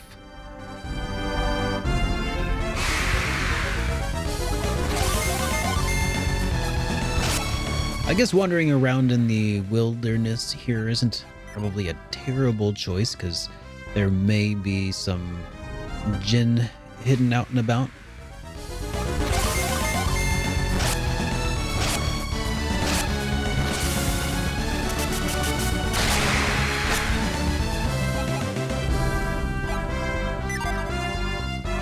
Let's save our quest. Let's try that again, but save for real. There we go.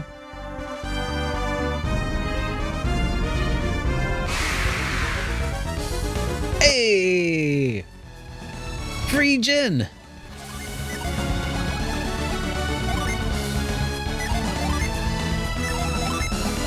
All right, that's awesome.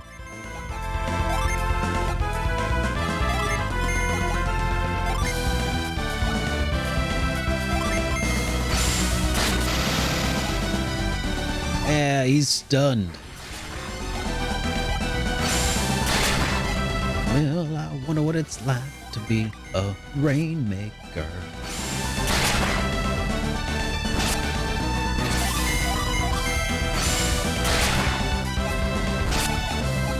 Hey, we beat the crap out of a paralyzed Jinn. And now he joins us.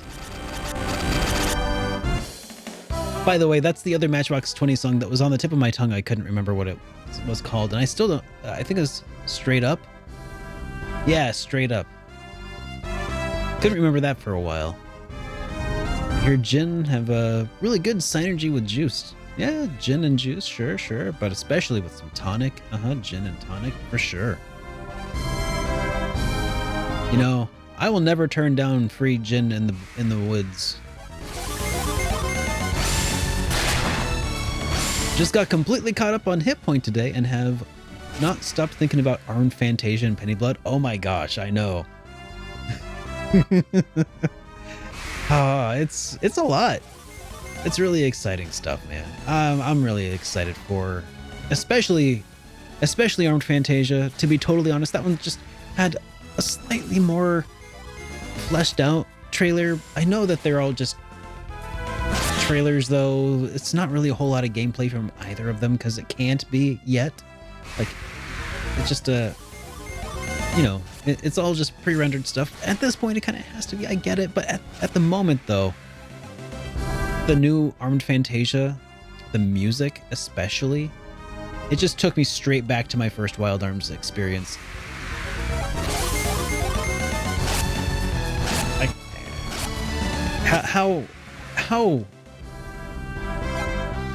How dang cool.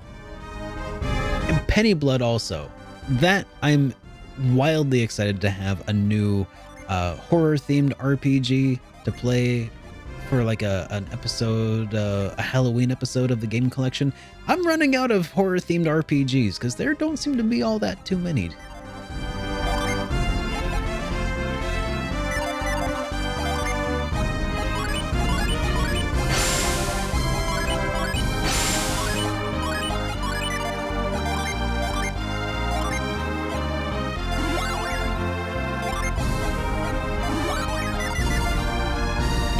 It's gonna be great.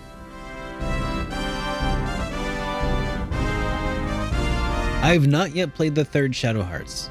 I don't yet own the third copy of Shadow Hearts. I've got to make a point of acquiring it at some point.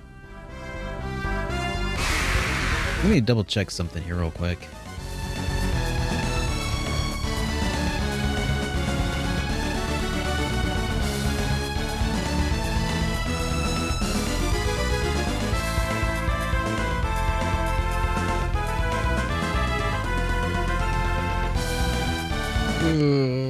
Yeah, that's a $70 game for a complete copy.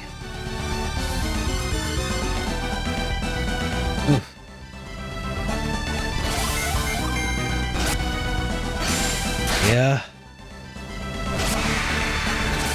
That double Kickstarter is perfect. And it didn't dawn on me for the longest time why they were perfect for each other to be a double Kickstarter, but they're both like RPGs with cinematic themes, like the horror cinema genre and the Western cinema genre. Like in a way they both kind of are games in a similar vein, the same idea of like let's take a movie genre and twist it. The old yank and twist.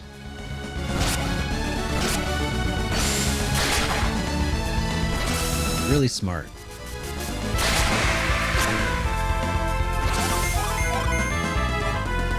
No, that's how you come up with some really cool things, is to borrow from other places and put your own spin on it.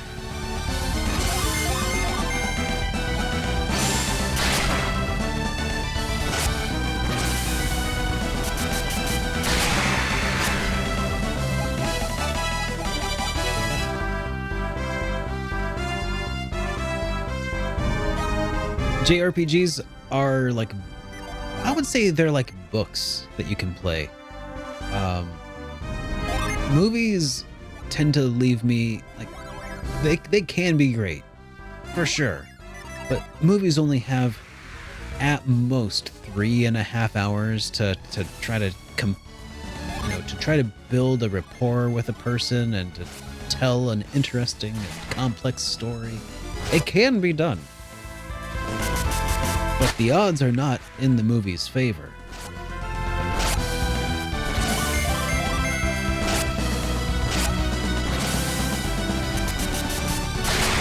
Books, though? Books are wonderful because they have the ability to tell you what the character is feeling and what they're thinking about, and movies just don't have a really great way of conveying that without doing the old I'm thinking to myself, I wonder what the audience is thinking about this monologue in my head. Well, here I'm gonna think about something for a while and tell everybody what's actually going on. But I wonder if that's really the best way to do things. Whatever, we'll just go with it. You know, just crank up the reverb and kind of yeah, sure. That's what we call inner monologue.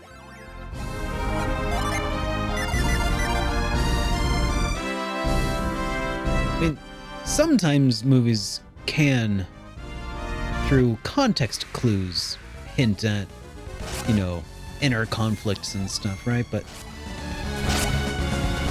that's why I feel like the video game is kind of like the ultimate genre, the ultimate medium at this point, you know? Exactly. It's a culmination of so many different arts coming together. It is more anime now because it is extremely cliche in movies. I think it used to be a lot more coming back in the day.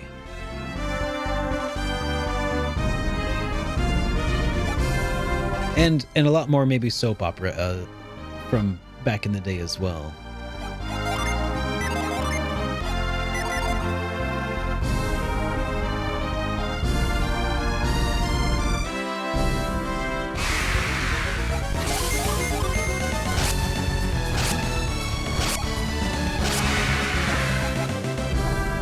Or maybe it's just something that they do mainly for children's programming. That's Scrubs. Yep. I mean, it's a parody that they do in Scrubs, and they're definitely parodying something.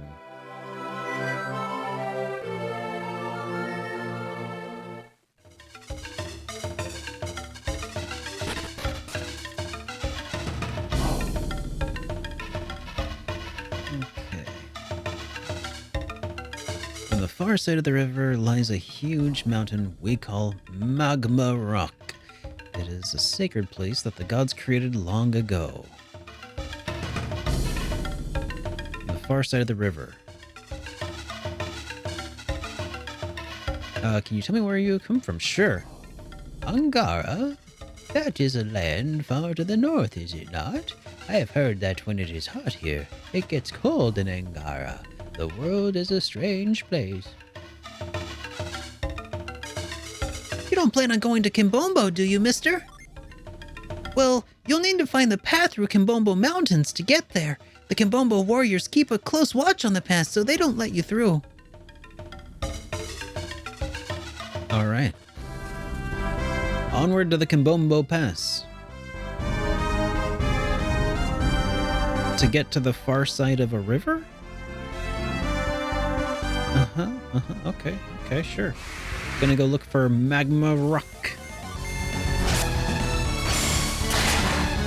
Gotta look for a liquid hot magma rock.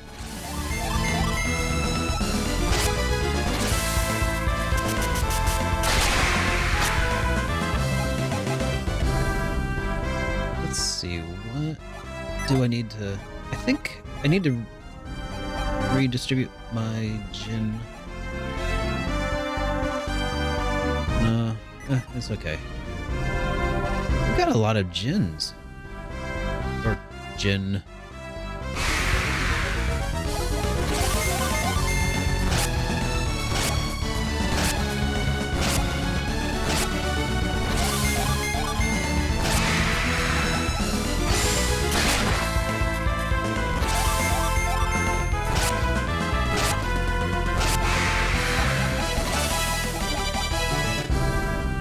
It was a little jarring at first, Harvold, but it because at first it felt like, hey, there's some unresolved conflict between me and Felix.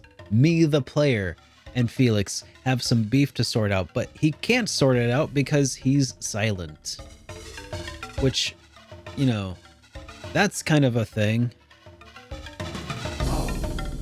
Is the way clear?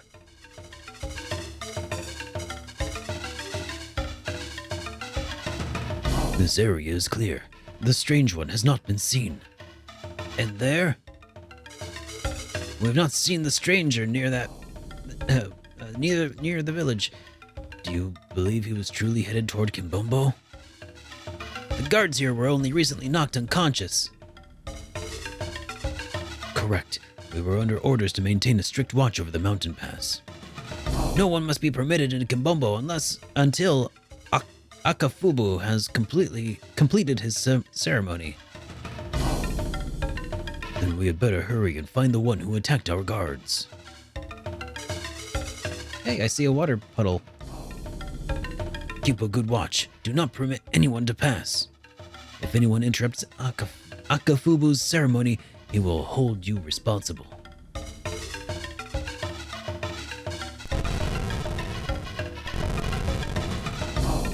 Unfortunately for them, we have mastered the ability of moving boxes.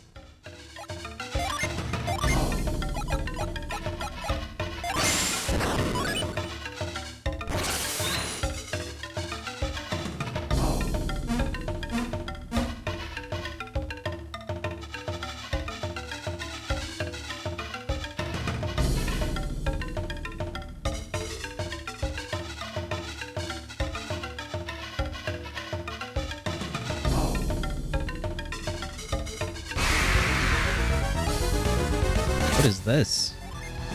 It's an assassin! Well, we should probably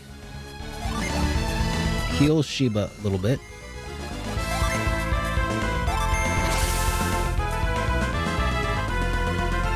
Yeah, it was a weird choice, but I mean, I'm over it. Apparently, this is not the first time, though, that Camelot Software has done this. I guess in, like, Shining Force 3, they did this as well. In each of its installments or something. I'm just regurgitating words that I've heard other people say, though, so don't quote me on that.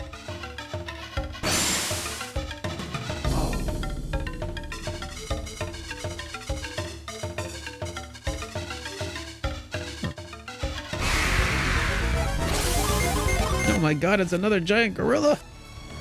Oh no, and I still never healed up Sheba.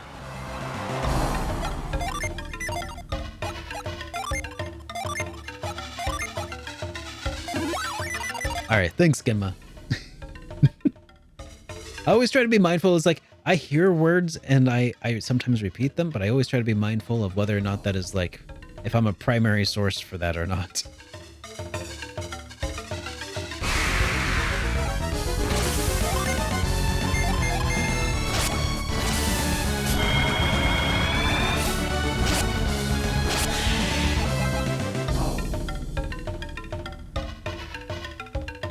Is this a stealth mission? Are they gonna just like push me out if they see me?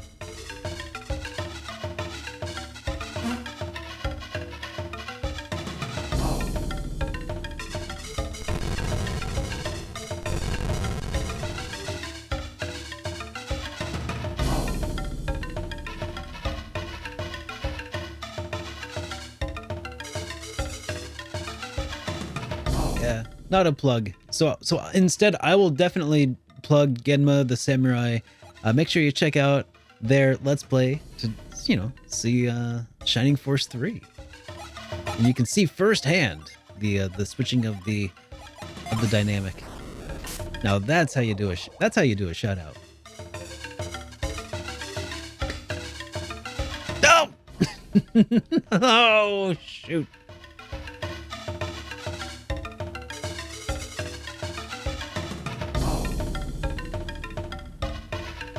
Aww.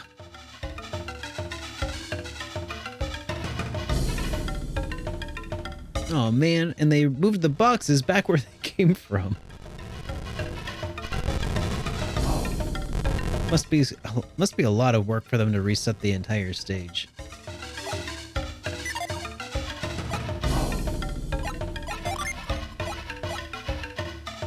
But no, seriously, Genma, are those on your are those Let's Plays, are those on your Twitch here, or do you have a YouTube channel where they are stored?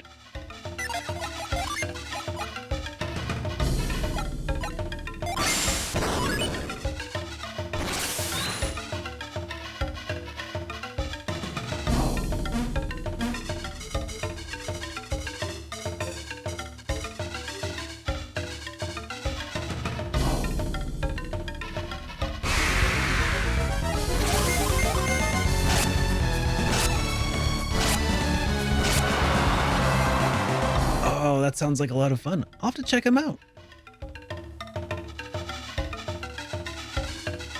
Yeah, the Trails games have been such a blast to make my way through so far. Cannot wait to dig into the Cold Steel series.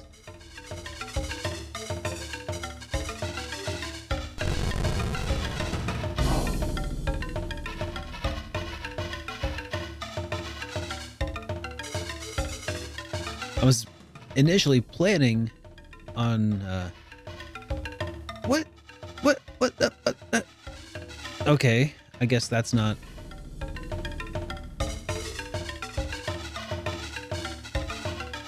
Even though it was clearly behind him.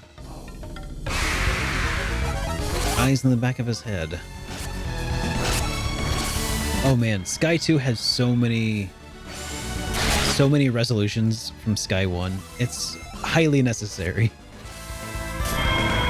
But yeah, I was planning on digging into Cold Steel after Golden Sun. That was my plan, was to go straight into that. That plan may have been derailed by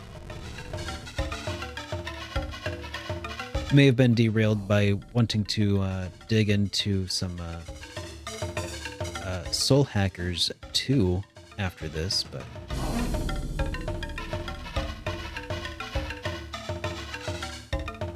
he's a really good guard.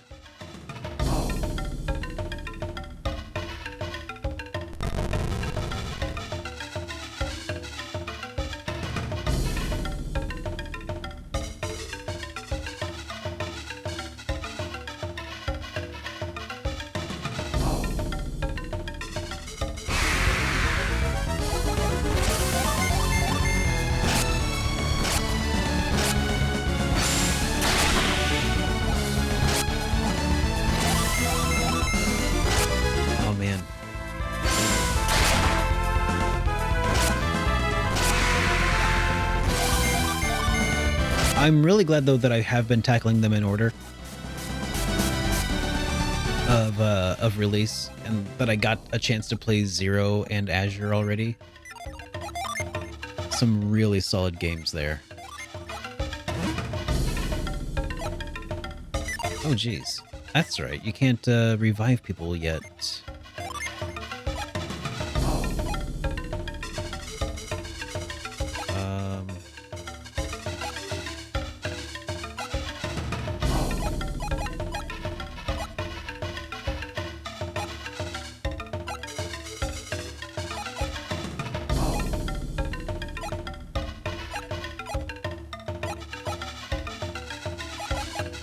Shoot, how do I guess I can try abusing the summon system, or the Jinn system to revive, maybe.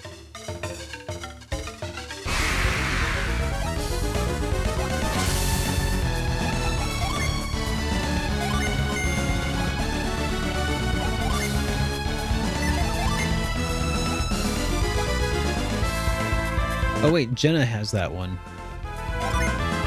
Nope, that's not gonna work.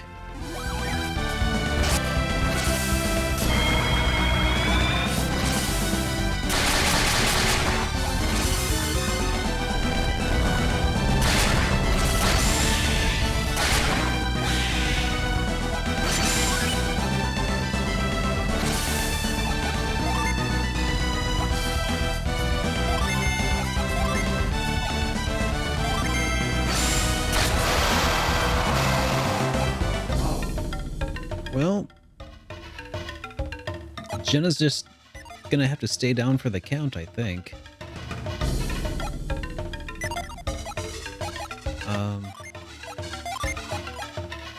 Next best option I have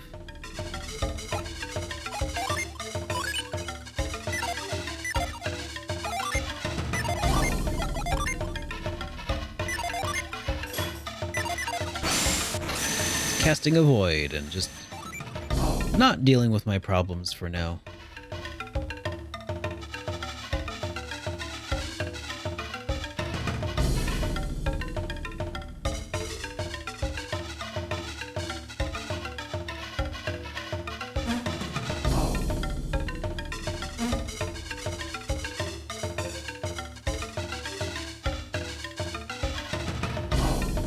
So far, from what I've seen of Cold Steel,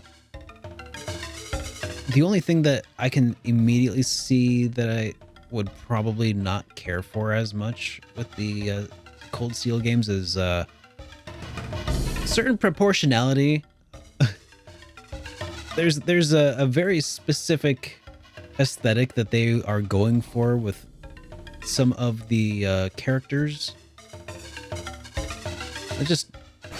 It's like comedic. Like, what did they do with Risha? Oh my, like, it kills it.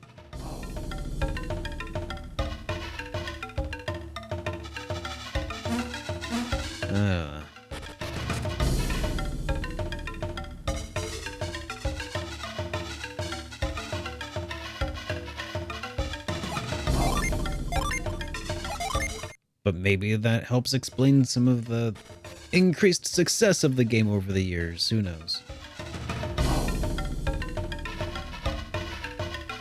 Oh, man. I thought that maybe I could come up and, like, read his mind from behind. It will not allow me to do that. I'm so glad I moved to a spot right next to my GameCube, though.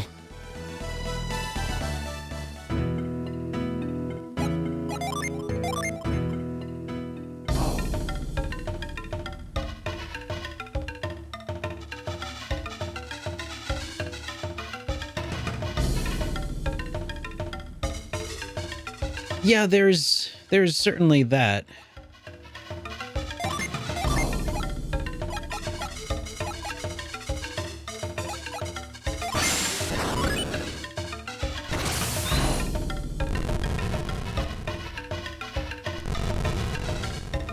Alright, we'll just wait for it.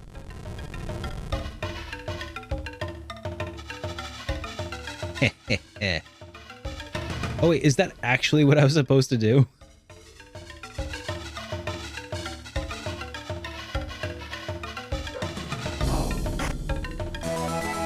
Hey, got some power bread.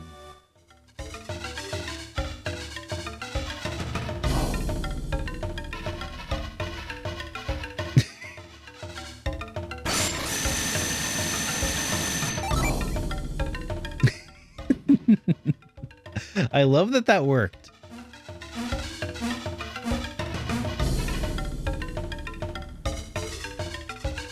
Oh, I see. That was the other intended way.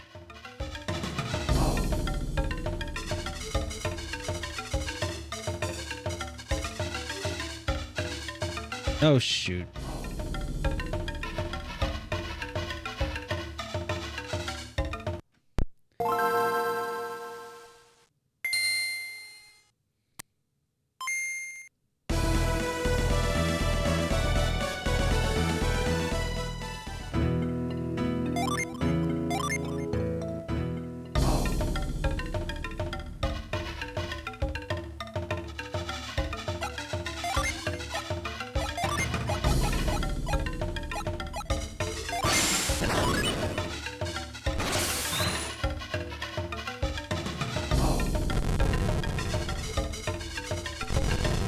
Yeah.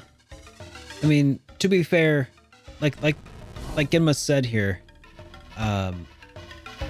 Azure definitely crossed a few lines that made me very uncomfortable as well. But like they said, the presentation, the graphics basically didn't depict it as explicitly, so yeah, I could see how that kind of makes it feel not as overtly awful. And I haven't seen like any actions. I just feel like the proportions are just absolutely ridiculous from what I've seen of Cold Steel. I don't know if they continue along those same very uncomfortable lines or not, but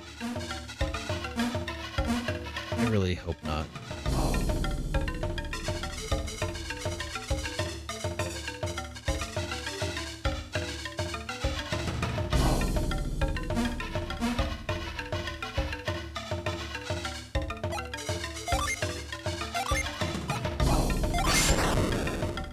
Wrong one.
Oh.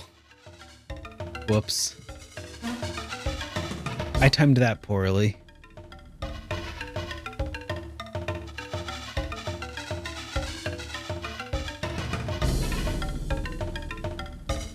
feel kind of guilty about that one. I wanted to just give the pupper a bone, but it was too far away.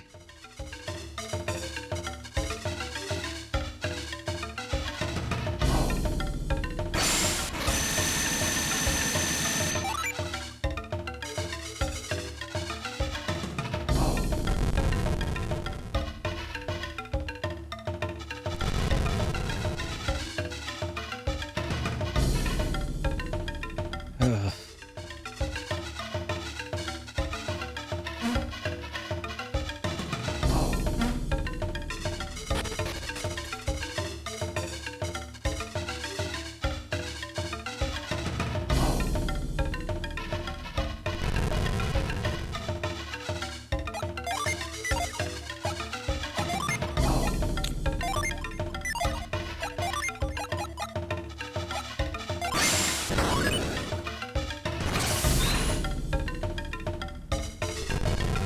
Need to stream a few more hours. I can give you at least one more hour. I think after that, Amy and I are probably gonna hang out, and because we haven't really had much alone time since we went on our trip this weekend up to South Dakota. But I'll do what I can to help you stay awake and, you know, see what happens.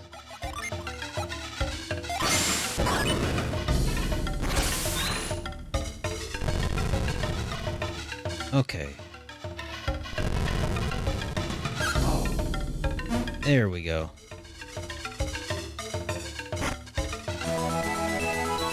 Felix gave a tear stone to Jenna. What does the tear stone do? Water essence crystal that is forgeable. Forgeable?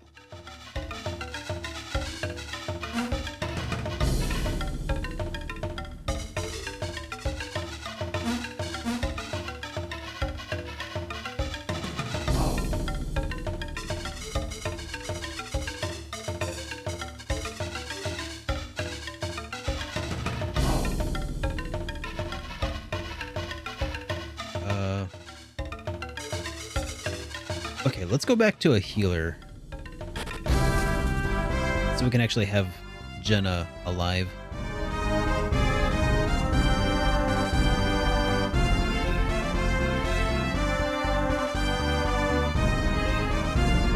Eight parties, man. That sounds incredible. With multiple vote options.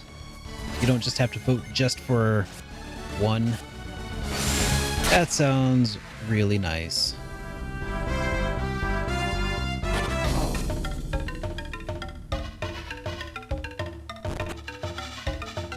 But the fact that it's so close makes it sound like there's not just like one clear front runner.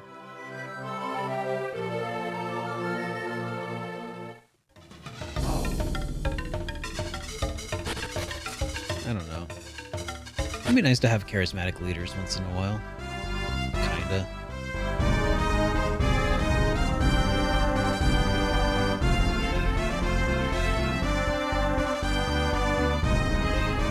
That sounds really interesting. I'm not going to pretend that I understand the Swedish, or not Swedish, Swedish?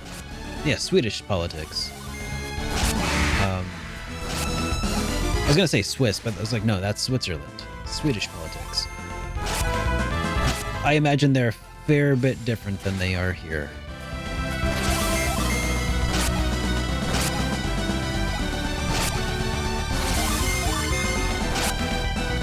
But it sounds like an interesting system. I wouldn't mind our system being changed up a little bit too. Having more than just like, you know, one or two choices would be great. I forgot to heal Jenna when I was in there. That's kind of like the whole reason I went down here.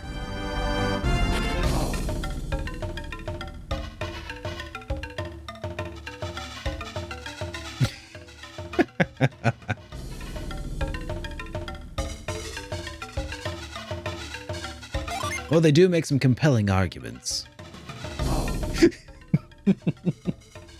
IT crowd. Moss.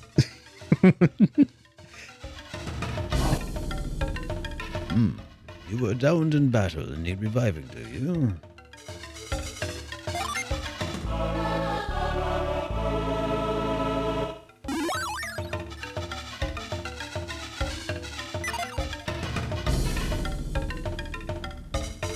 To get into the Swedish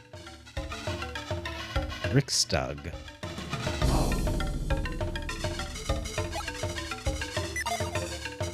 Yep. Don't know what a Riksdag is, but it sounds interesting. Sounds cool. Is it so like with the climate over there, Quetz? Is it something that seems or feels particularly high stakes?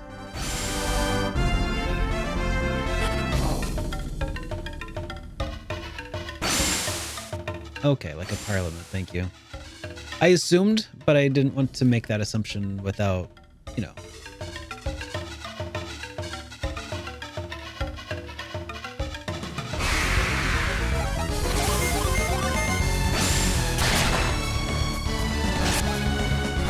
I guess in a lot of ways, with the way a lot of the world is, there aren't very many non-high stakes elections going on over there.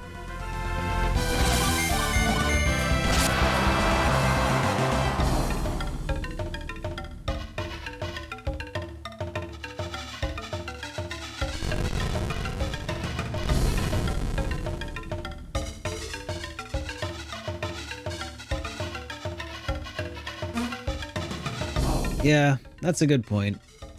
I do have a rule of trying to stay neutral and stuff during streams. So yeah, we'll avoid it.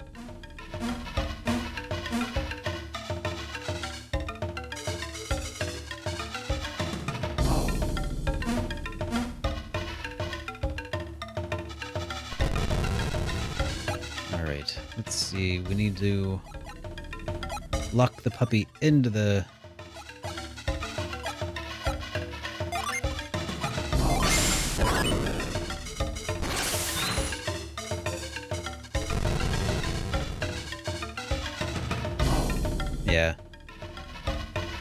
Yeah, energy policy is super important at this point. It's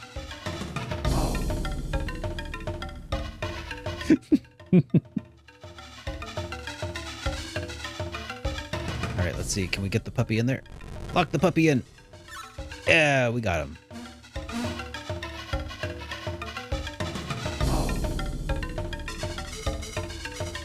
Like, yeah, energy is something that's like affecting all of your, like especially at this time of year in the last few years.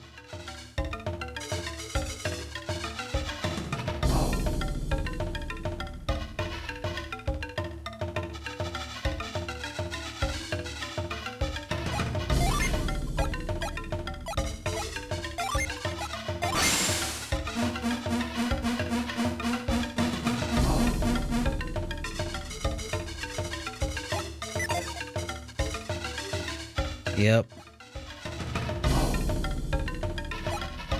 That's the thing, though, about radioactive waste in the more modern nuclear reactors is that most of the nuclear waste that will ever exist, based off of like the more recent reactors that they're building and designing these times of year at this day and age, produce very little to no nuclear radiation waste as a byproduct. Most, like, they're getting closer to completely depleted cells at this point, which is great. Most of the nuclear waste that will ever exist kind of already exists in essence. But yeah, it's still not perfect, though it is not a contributor of global warming, at least. Right. And I think that's, for a lot of people, what a huge aspect of green energy implies. Though it's probably not exactly guilt-free, right? Because there's still other aspects of it, like who does the mining of said uranium, right? So it's complicated.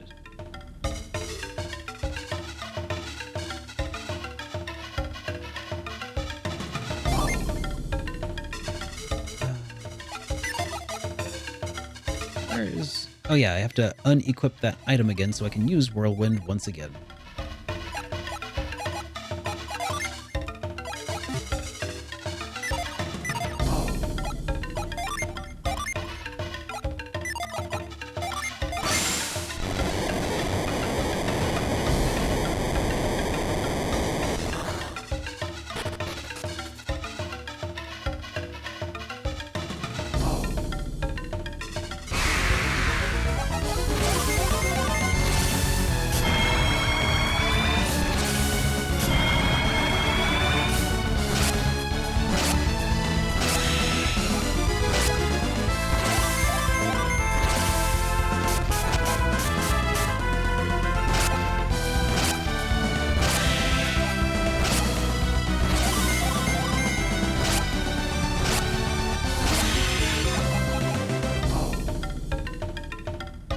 Yeah, I agree. Nuclear definitely feels like the right way. In the long term. As for like the immediate term, something better. Anything's better than coal. Come on.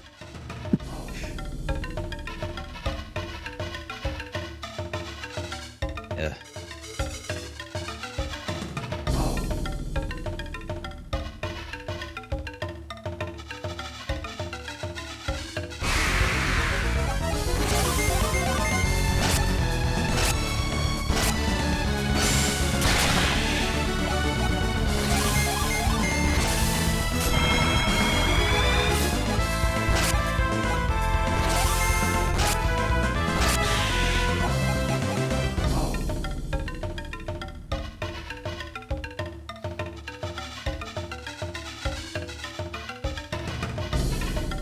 Oh, it's okay. We're allowed to anger flat earthers here. I don't entertain nonsense.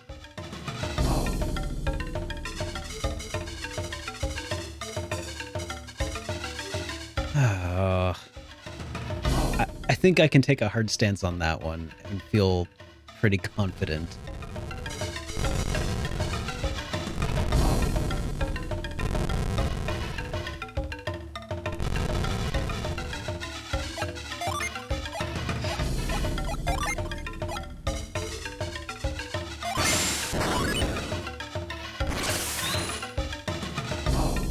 You have more faith in humanity than some people do?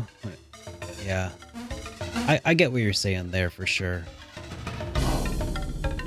Humanity definitely makes it tough to have faith in it sometimes, but yeah, it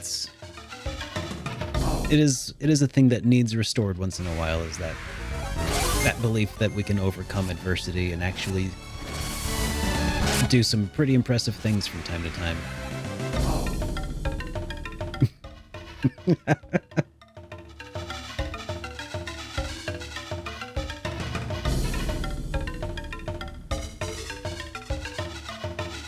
Man, if my grandpa had ever like envisioned a PlayStation back in the day, like if he could have imagined that, I don't think he'd ever stop imagining playing it.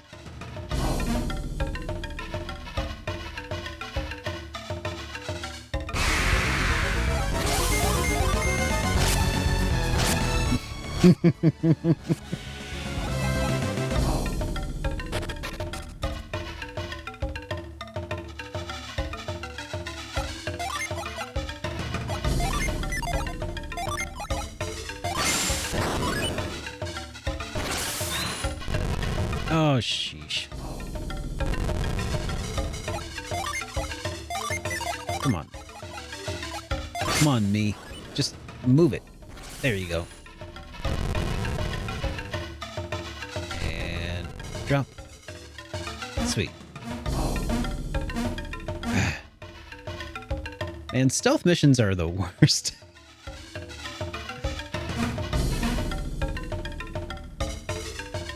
Can I...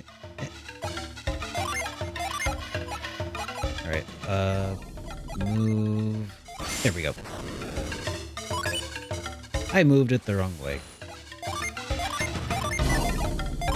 Try that again. There we go.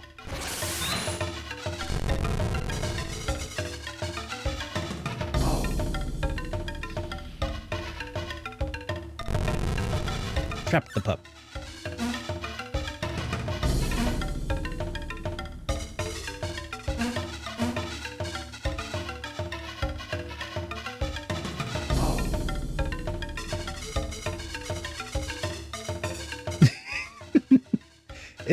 I know, it sounded like a bad joke. Man, when it just seemed like, imagine if they had like announced a Half-Life 3 or something. Like that's what it felt like.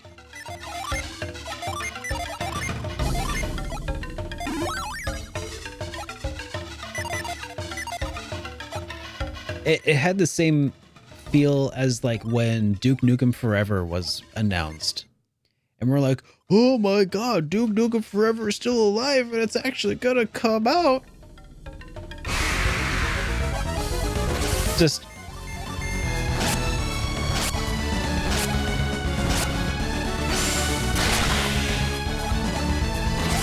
yeah. Or like when Seiken Densetsu 3 got a remake and a localization.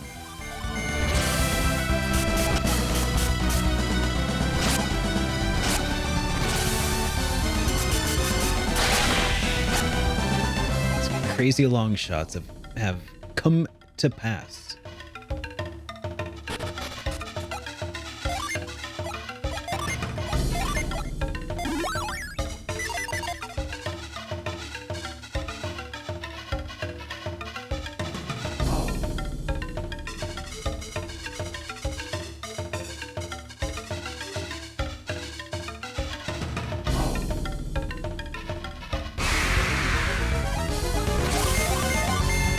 Man, I was so stoked when I got a Nintendo 64 back in the day.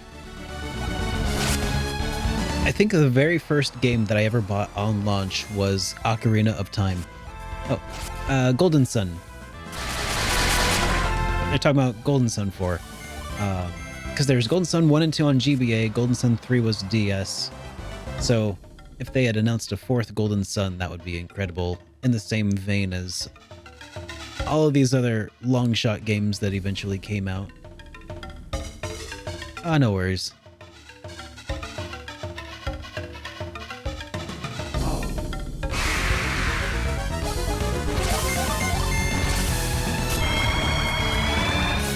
Ocarina of Time was your very first video game?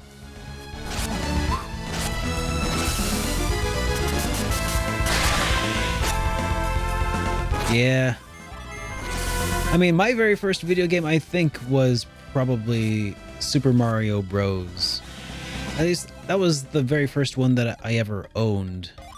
I don't know if it was the first one that I ever played or not. It's so weird because, like, Super Mario Bros. Was such a huge game that, like, it has severely affected my perspective of, like, how video gaming history existed prior to, like, you know, my coming into consciousness, essentially. It's like life began when video games began is basically like my perspective.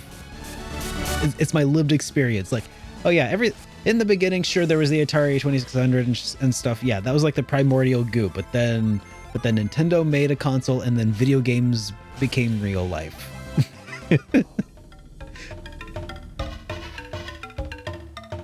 Like, it's so weird to have been, like, born around the time that the NES was born, because it's like the history of video games is just the history of me, in a way.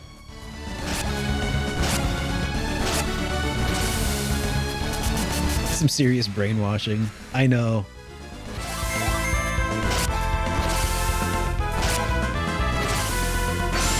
It's some brainwashing that I'm trying to undo a little bit of with my series on the history of RPGs, talking about how to RPG. Ice Climbers was your first video game? Hey, that's all right.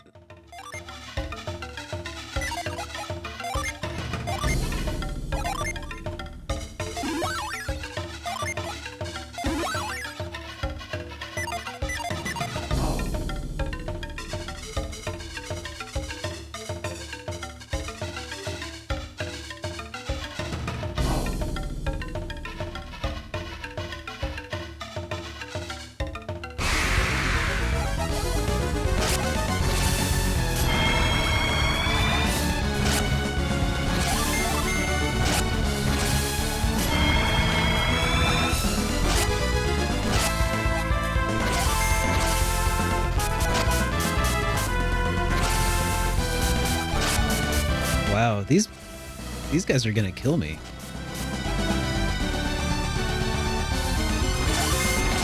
Hey, X-Bear Barracks, welcome to the stream. Good to see you, sir.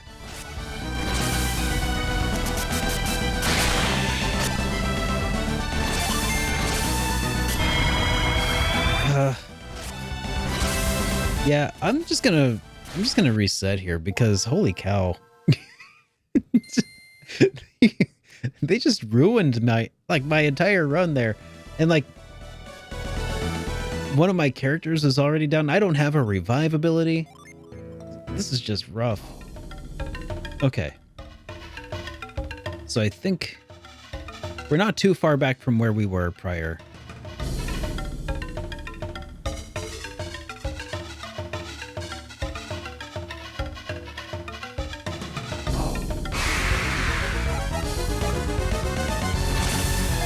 I need to take these pixies more seriously, though, that's for sure.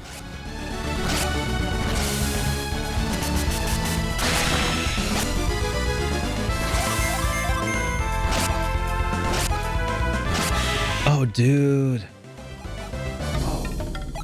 When I did eventually get a PlayStation 2, it wasn't too far after the launch date. I think it was Christmas, maybe a year following the launch or like around the launch. It was a big deal when I got that. My parents got that for me. We couldn't afford a game with it, so we got we went to Hastings Books, Music, and Video, and we rented Dark Cloud, which was my very first PlayStation 2 video game, period.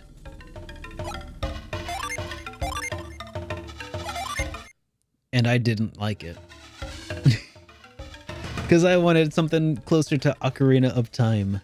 And I thought it would be. But, I mean, when you had a rental, like, I'm sure if I had more time with it.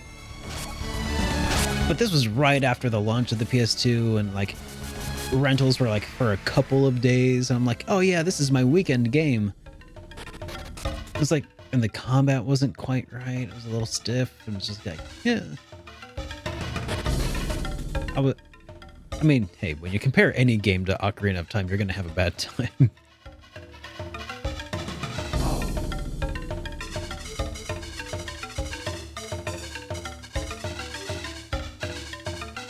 Shoot.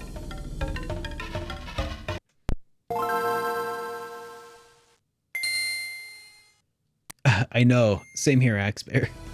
I saw the name. I'm like, oh, it's just a pixie. What are they going to do? Cast Garu on me? Zan?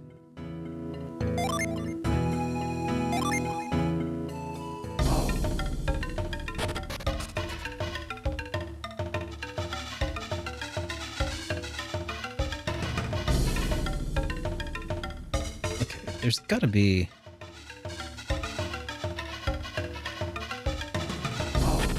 a way forward here.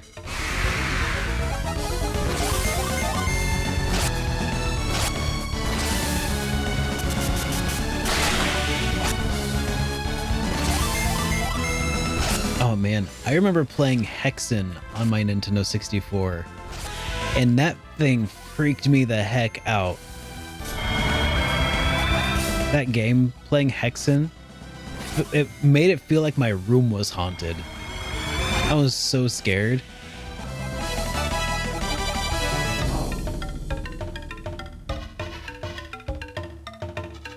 I was a wimp.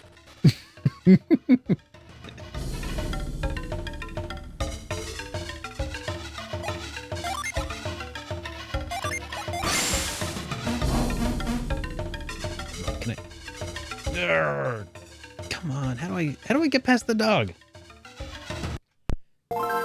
This whole stage was made for save scumming. Nobody can prove me otherwise.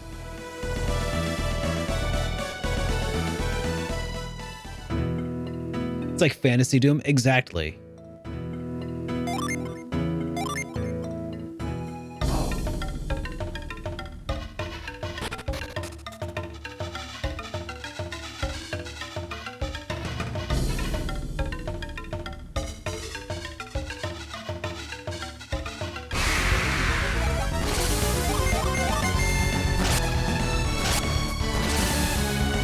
It's just unclear to me, like, what are the zones that will trigger them, like, you know, spotting you, right? That's the real... the real trouble. And I'm also trying to be thorough and get all the treasures and stuff.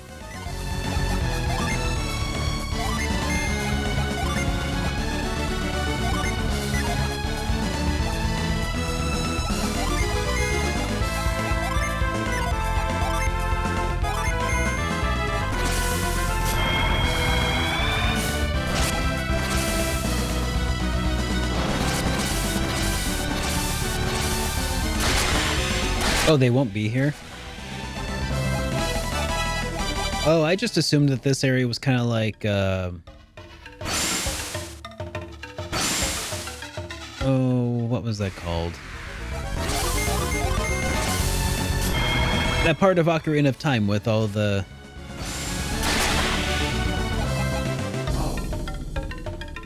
Oh, I can't remember...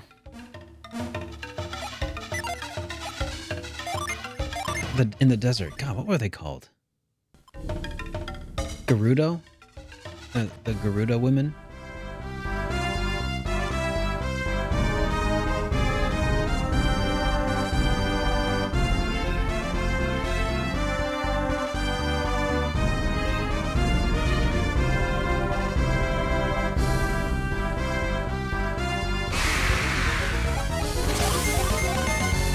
Yeah, we were actually talking about that not too long ago, Quetz. So I was thinking about diving into Cold Steel following Golden Sun, but then I was thinking I might be distracted by my some soul hackers. I'm not sure which would be better. Honestly, at this point, my time might be better served going into Cold Steel. You think soul hackers?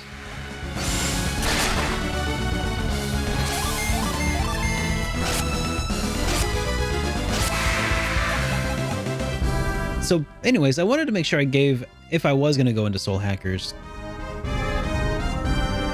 It's getting dark?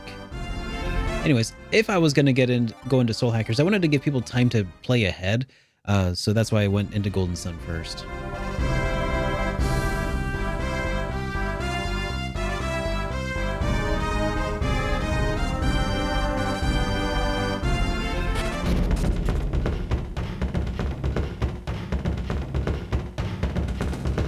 Oh, I have a policy of not marathoning any game series at this point. I instead of marathoning, Soul Hackers 2 would be the one I would play, because I do not yet have a copy of Soul Hackers 1 or a hacked DS on which to play it. Although I am fixing that whole not having a hacked 3DS with the method of playing it.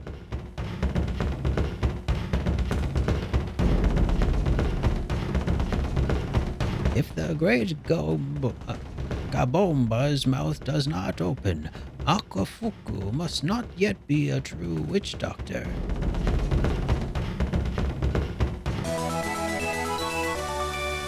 Oh, that's lucky.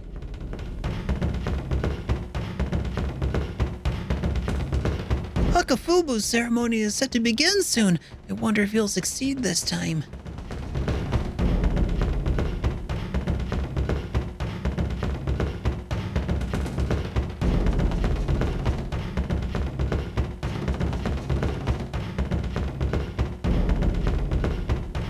Akafubu blames his failure on the jewel he originally used. He claims it was no good.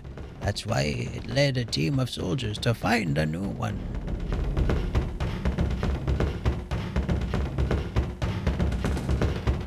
Akafubu was a good man when he was training with Oeya.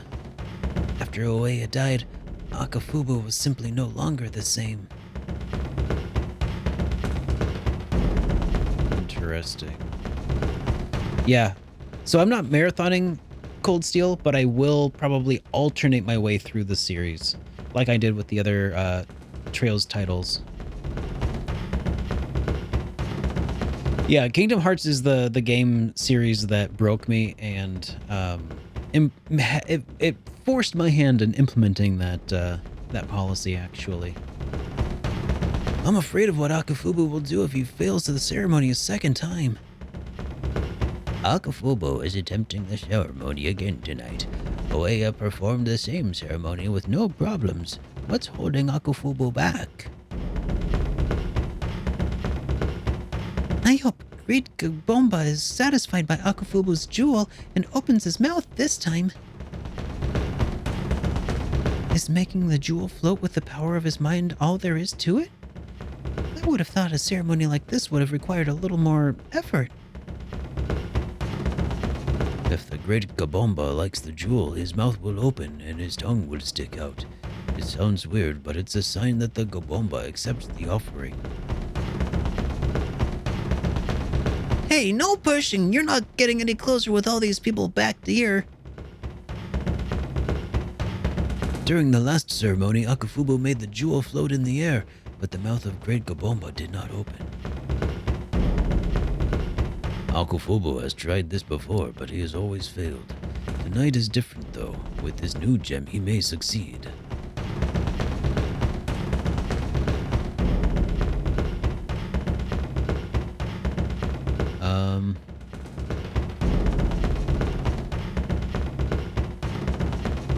When the Gabomba is angered, his eyes glow with rage and fire shoots out of his mouth.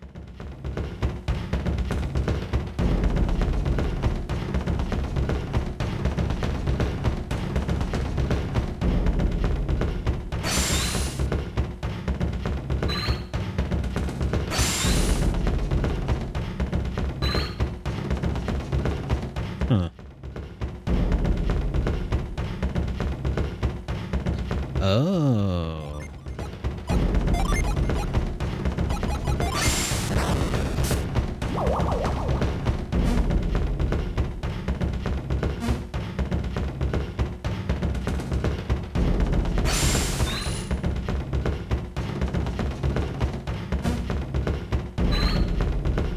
Oh, I see. See, there it is.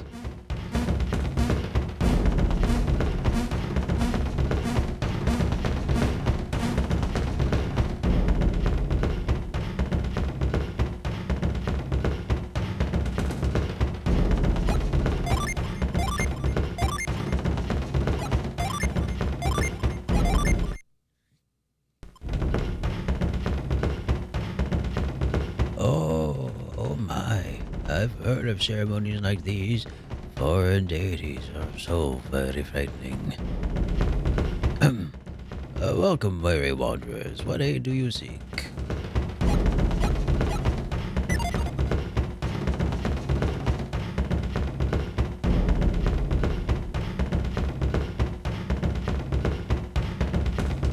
He who is the witch doctor of the Kambumbo holds the most revered office in our whole town.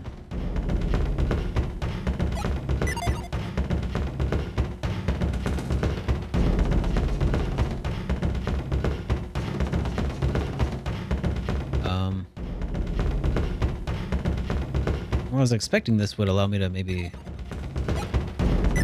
go a little further in, but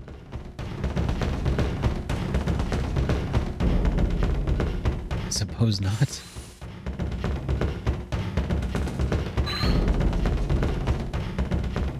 Hey, Nixu, good to see ya. Welcome to the stream. Oh.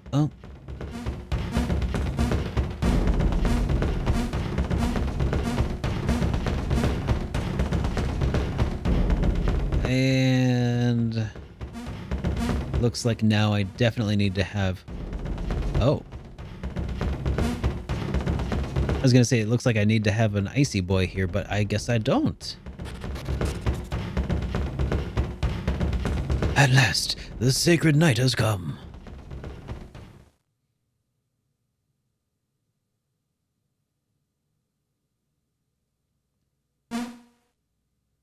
Tonight, Akafubu becomes the Kimbombo's new witch doctor. All of you, pray to the depths of your hearts for my success.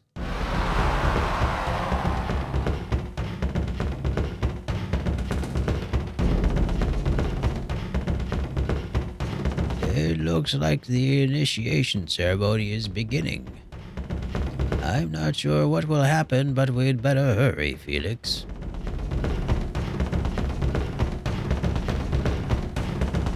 Who are you? What are your intentions? It looks like Pierce has already forgotten us, huh? I know. We all met Pierce when he was in jail. It's not like he had a lot of visitors either. Wait a second. I know you. You're the travelers who came seeking me when I was in jail. So you do remember. What are you doing in this place? Actually, that's what we wanted to ask you. We were worried about you, Pierce, so we followed you here. And that's what brings you to this dangerous place? What's that supposed to mean? We came here to help you, Pierce, so why are you being like that about it? Tell me something. Exactly when did I ask you for your help? Silence! I shall now present our jewel to the great Gabomba.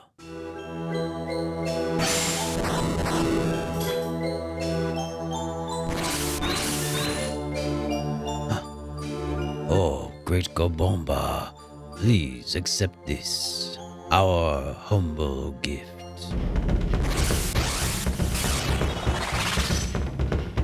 Please, great Gabomba, accept this jewel. Look, the great Gabomba has noticed the light of the jewel. Why, great Gabomba? Your prayers were weak. Open your hearts to the great Gabomba. Sing your praises and dance before the great Gabomba until your prayers need reach his ears. Akafubu is no witch doctor. He is an adept. I may have to confront him to get my orb back. I may have to fight. I will do whatever it takes, but I will have my black orb back again. It is no use. We cannot get to Akafubu from here. This won't work either. Where are we going to go? What are we going to do? We can't get over there. Pierce is in trouble. Shouldn't we try to help him? Maybe if we could do something about that stump, we could reach the backside of Gabomba. We've got to help Piers. Right, Felix? Then hop to it.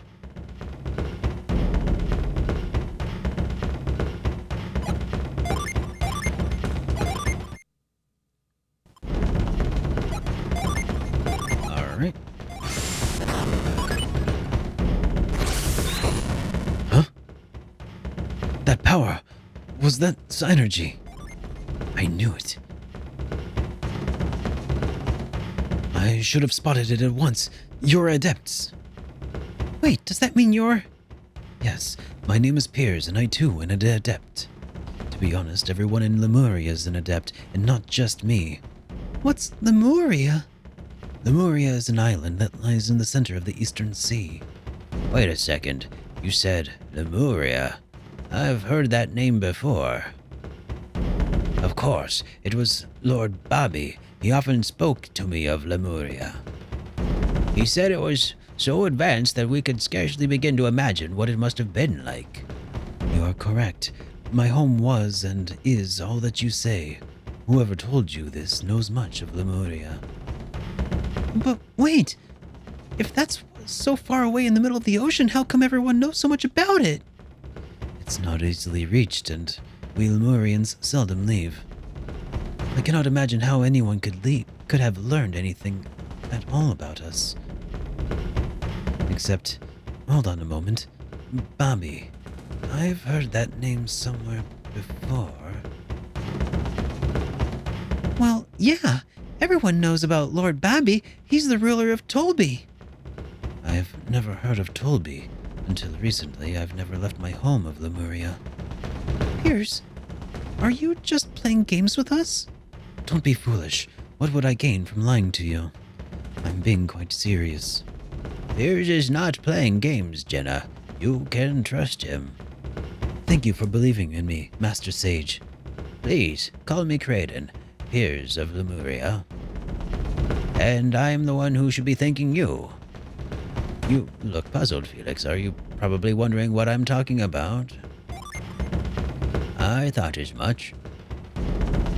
If what Bobby told me is true, Lemuria is all that remains of a once great civilization. Your friend is correct. In fact, the reason I was sent to Vale was somewhat related to my inability to find Lemuria itself. I don't understand.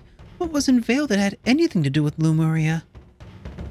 Bobby believed that in Lemuria alone, the power of alchemy remains unbound. Lord Babby had need of Lemuria's alchemy, but despite our effort, we could not find the lost city. Since we could not find Lemuria, Lord Babby sent me to unlock the secrets of alchemy myself. Ah, yes, Bobby. If I recall correctly, a man named Bobby came to Lemuria long ago. He stole one of our ships and fled the isle. Yes, that must indeed be the same Lord Bobby who now leads the people of Tolby. Now I'm even more confused. This is making my head hurt. I mean, if Babby really stole a ship from your home, why would he be trying so hard to find it again? I can't expect you to understand, my dear. Lord Babby's reasons for finding Lemuria are complex. But if he already found Lemuria once, why doesn't he just go back the same way? Once you have left Lemuria, finding it again is quite difficult, even if you know where to look. Well, why? The waters around Lemuria are wrapped in a perpetual fog. It is very difficult to navigate. I remember Lord Babby once saying something to that effect. Even if one locates Lemuria, getting through the fog itself remains quite a challenge. This is quite the conversation for them to be having in the middle of this ritual of trying to summon whoever. I mean, he's got the crystal ball. There's this whole dancing event going on, and they're like, yes, let's have this conversation about my hometown. I don't get it. Why can't you just sail straight through it? The ocean currents around Lemuria are swift and treacherous. Only the one who can sail a Lemurian ship can complete the journey. But Babby stole a Lemurian ship from you, right? That means that he can sail it. You said it yourself that he used to flee the island. Unfortunately, Babby was the only one of us who could use the ship. You see, Lemurian ships can only be helmed by adepts. Which is why I have to get my black orb back. I must be able to captain my ship. There may be something up ahead on this path. Then let's go. Wait a moment, Piers. We want to help you get back your black orb back. You intend to help me, Kraden? I am on this quest for many reasons, one of them being that I wish to see Lemuria. If you would allow me to, that is, I would like to visit Lemuria myself. If this is something that would do for Babby, then I cannot permit it. What? Why not? Babby is a thief. He is not well loved in Lemuria. It is partially on behalf of Babby, but there is more to it than that. I want to go to Lemuria so that I can see the full power of alchemy. I want to aid Piers so that he will take us to Lemuria. What will you say, Felix? You'll do it. Splendid. I appreciate your offer, but... I understand, Piers. You're not sure if you'll be able to take us to Lemuria, is that it? Can we talk about this later? Yes, of course. For now, let's just get that orb back from Piers.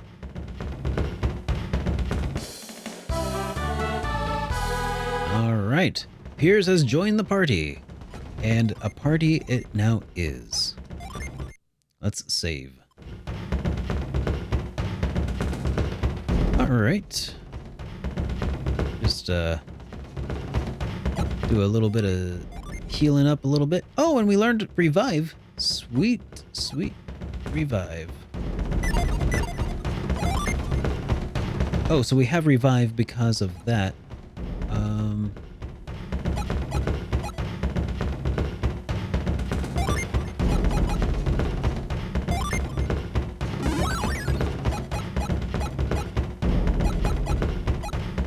Wow, we have not very many Earth Djinn.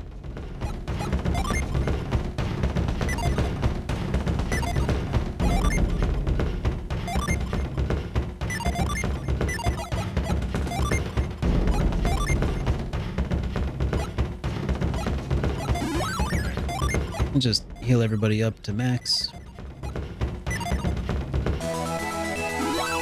Little synergy stone action.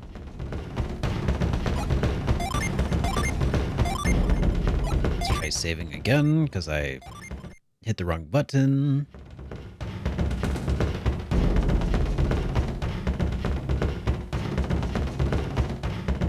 Yeah, it seems like Shiba was the only one who hadn't completely lost the plot there.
Oh yeah, now that we have a full party here, maybe we should divvy out some of these items.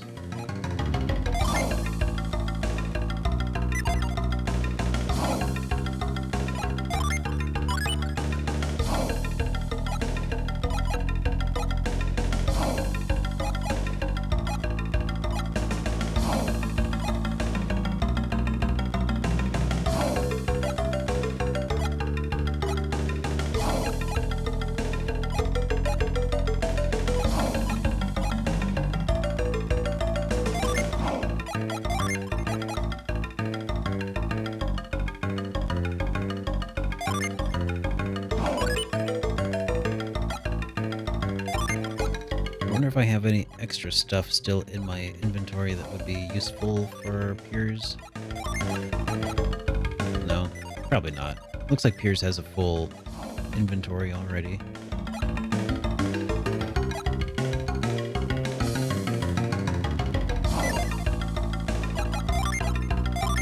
So he's got frost and ply and all kinds of fun stuff.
Oh, crud, it's a mimic.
Good old snow cone.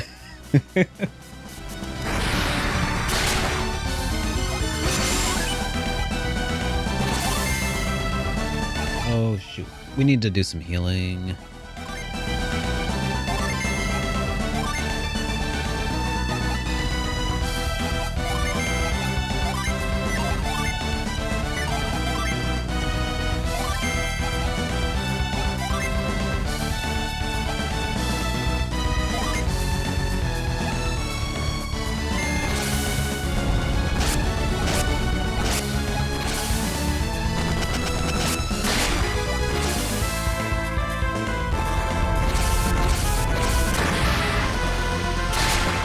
Oh, that's a fun summon.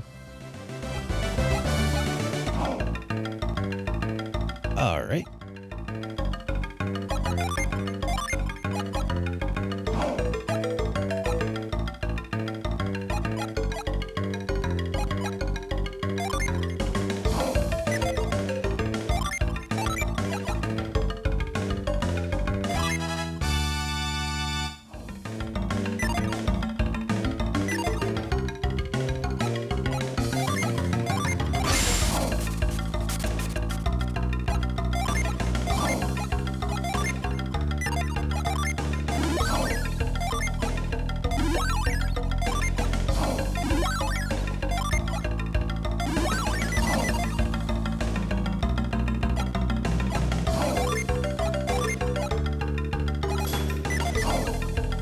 It's probably not a good idea to use a void in this area right now and potentially affect my ability to take out what I'm sure will be a boss before long.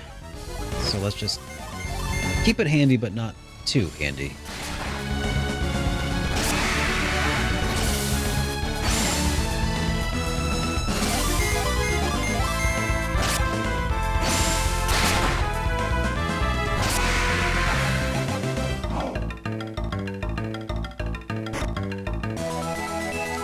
Bone armlet.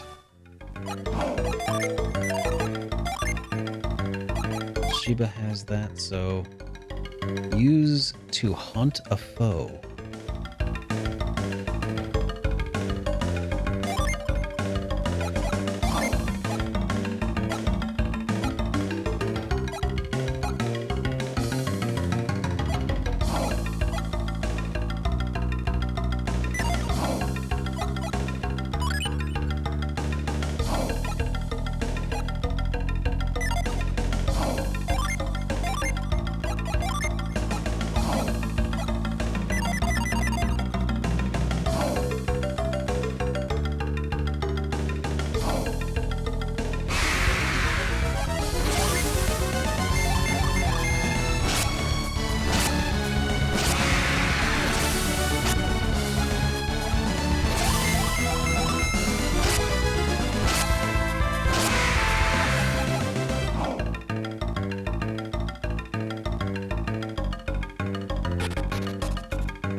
Okay, so to use Lash, you have to be next to the rope, not the... That's weird. This whole place looks like clockwork.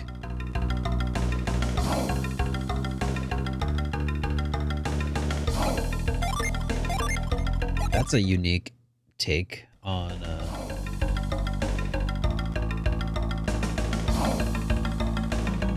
It's a unique take on this area.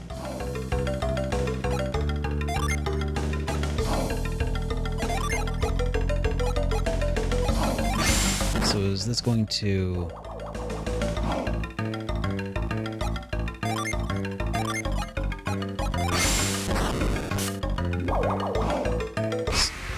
gum up the works there?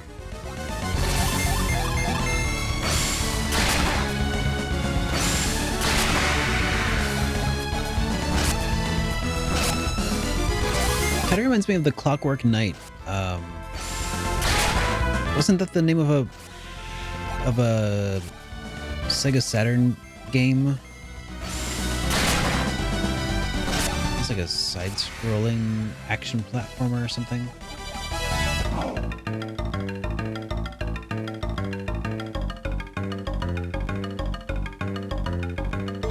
Kind of reminds me a little bit of that anyway.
For some reason, that mechanic, as it plays out, always eludes me the first time.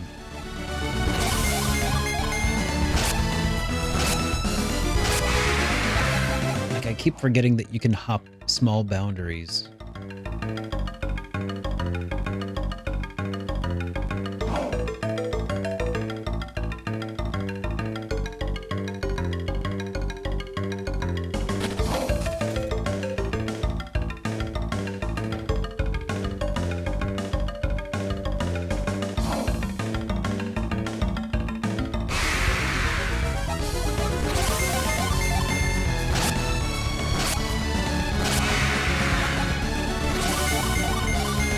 Hey Empress, welcome to the stream. Good to have you here. I'm enjoying this game quite a bit. It is my first time through though. But I'm liking it quite a bit.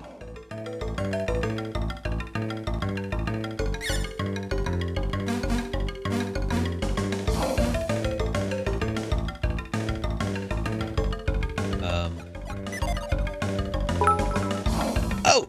Extruder! Holy moly! Extruder, thank you so much for the 10,000 bits. That's... How many bits is that? That's a lot of bits. That's a lot of bits. Extruder, what are you doing? Thank you so much, kind sir. Very much appreciated. Good to see you again, by the way. How are you doing? Holy cow. Thank you very much. Hope you're enjoying your fine Sunday evening.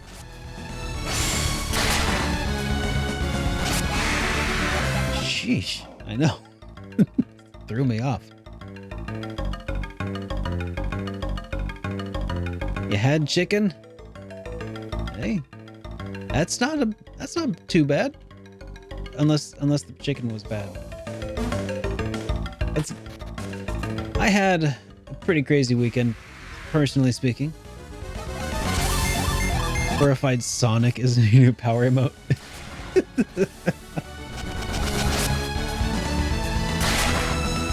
Smoke here is not fun. Oh my gosh, what is this thing? The red team. Are you being affected by some wildfire smoke there?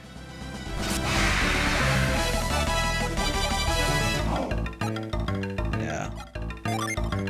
Oregon, oh gosh. Yeah, okay. I've been hearing quite a bit about... Yeah. I lived in Seattle for a short while. Well, not that short. I lived in Seattle for about 10 years.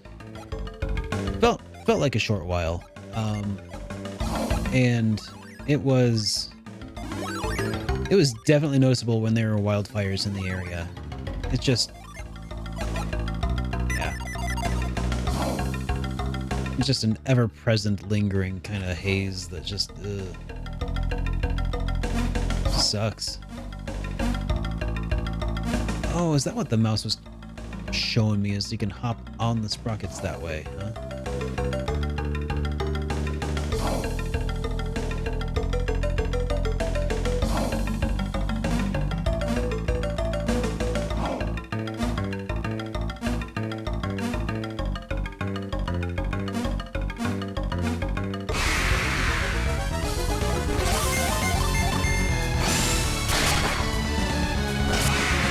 And asthma on top of that. Ugh. Well, it's good to be here, man.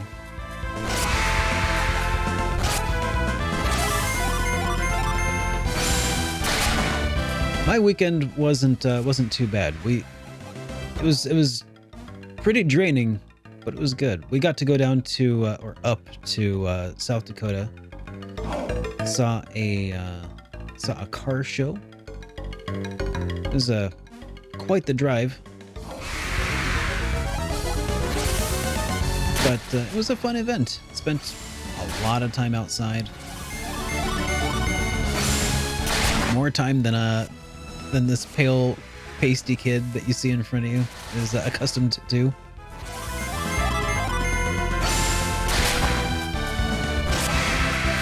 But it was good.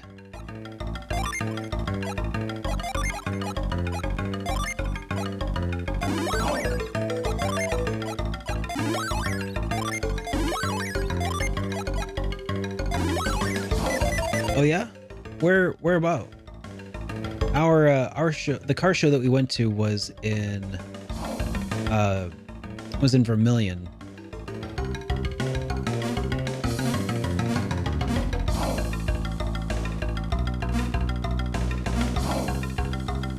Okay, I'm not really sure where I'm supposed to go from here.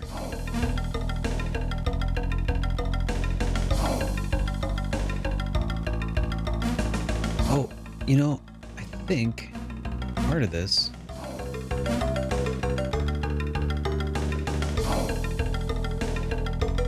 setup was so that we could jump downstairs, I think.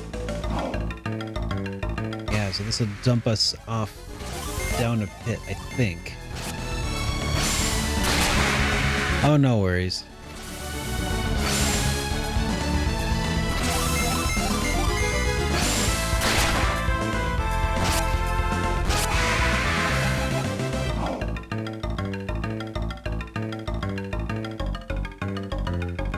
Yeah, it was a neat little area. You know, I don't think about South Dakota very often, but it is a nice little place. Well, at least where I was, it was.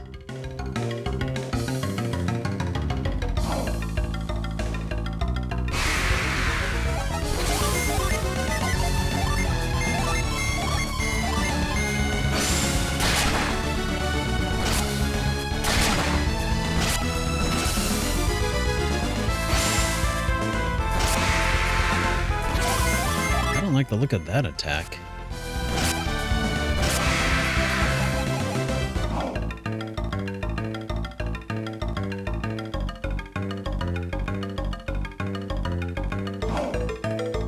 It's looking like a one-way.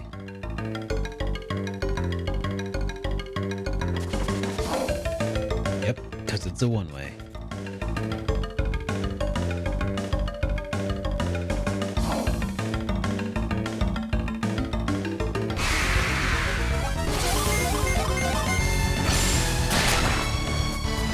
It's a neat designed area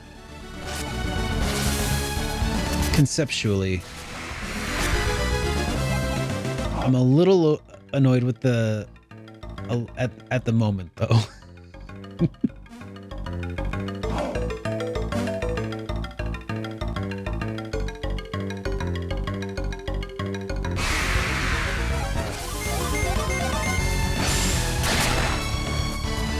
Definitely. The animations on this remind me a little bit of like what they did with Super Mario RPG. Like these gears are definitely pre-rendered with maybe not the same like Silicon graphics machines, workstations, but definitely a very similar method was used for sure. Yo, Duo, good to see ya. Welcome to the stream. Streaming in 8K, coming to a stream near you. No, not 8K. Definitely not.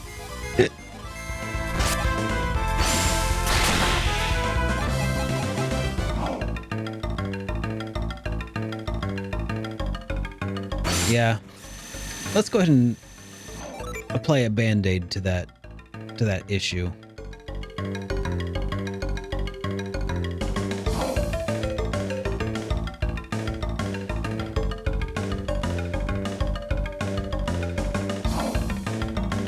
I'm grateful for the fact that I can apply said band-aid.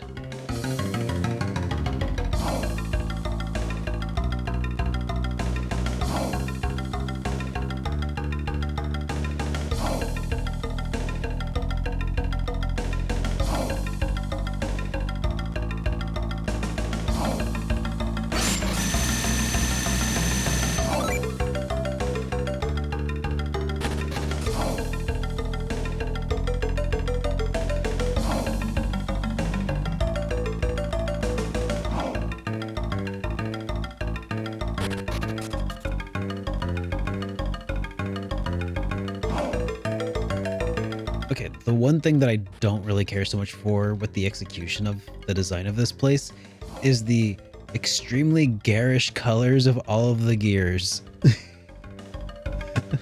Like if they had instead made it look a little bit more like rustic, this probably would have been cooler. Would have been, I don't know. I would have appreciated a little bit more if they made it look maybe a little more windmilly, you know? And a little less like giant toy car. I don't know. Maybe that's just me.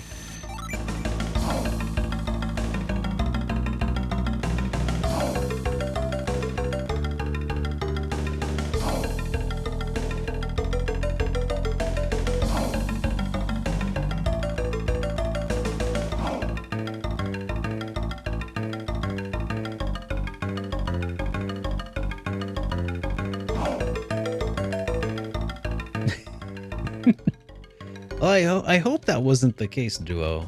But if my absence was causing you trouble sleeping at night, man, then I'm glad to be back at it.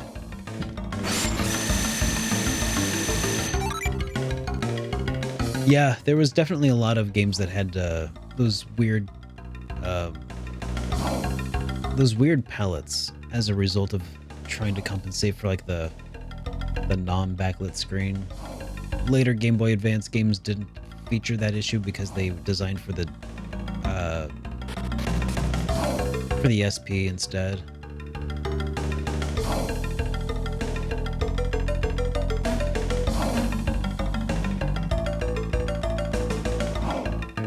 I am so lost. Okay, let's go back to the entrance and try this again, because I'm just so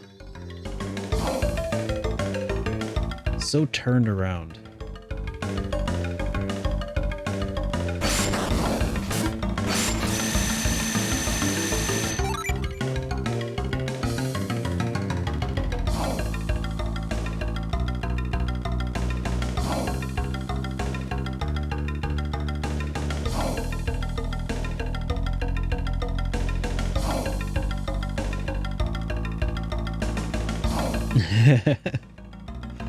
Thank you, Duo.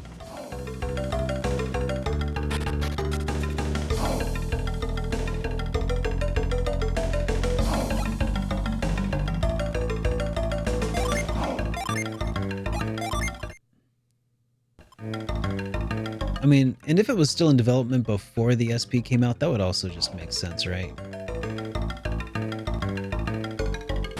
I imagine a lot of people didn't adjust their palettes until after the SP had released.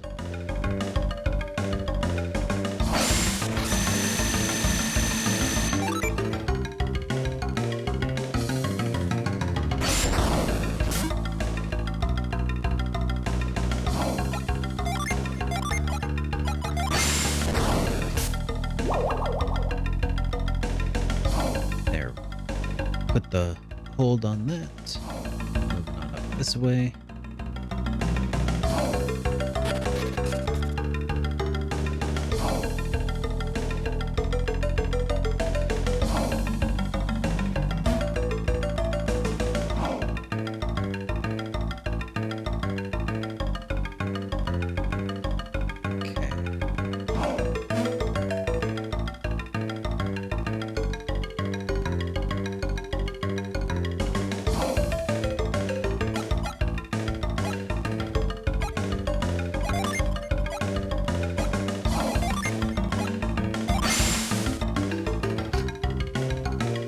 Darn it. Do I know the YouTuber Tark's Gauntlet? Yes, I do. He recently released a really fantastic video on Legend of Dragoon. Have a cool look at the game. I'll have to give it another look. That's good to hear. Tarks is good people. Normally I don't watch too many other RPG reviewers talk about games specifically, so I avoid borrowing phrases from them inadvertently and stuff, but if it's a game that I've already reviewed, like Legend of Dragoon, I'm more than happy to check out the stuff that they do.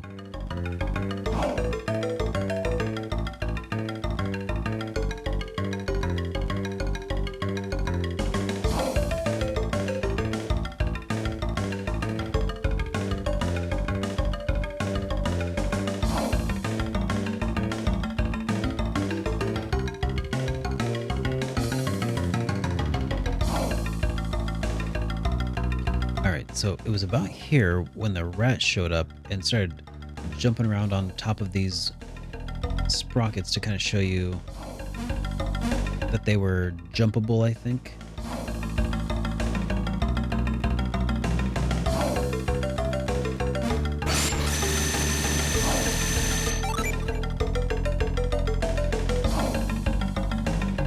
Hard to say, man. I've never played Lufia 2. Which is also on my short list of games that I need to play. I know, right? Even I'm shocked. But no, seriously, it is literally, it was on my list to play, I think, after Trails of Cold Steel 1.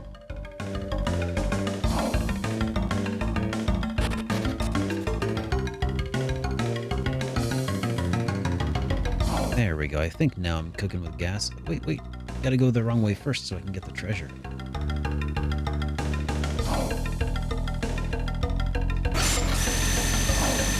Hey! How's it going? Gamer Extreme, welcome to the stream. Nice to have you here.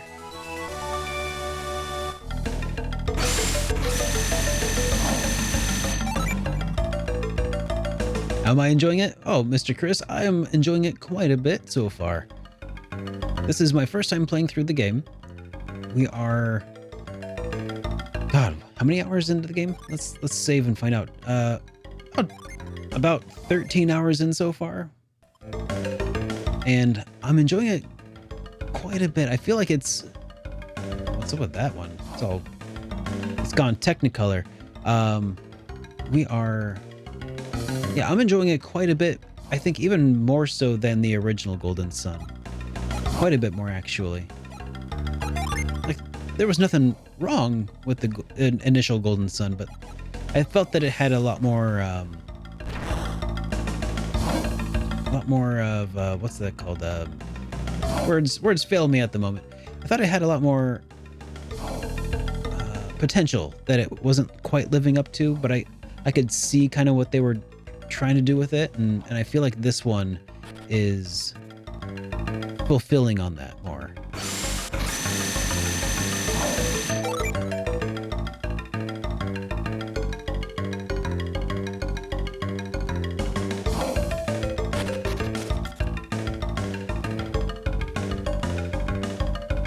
It really has.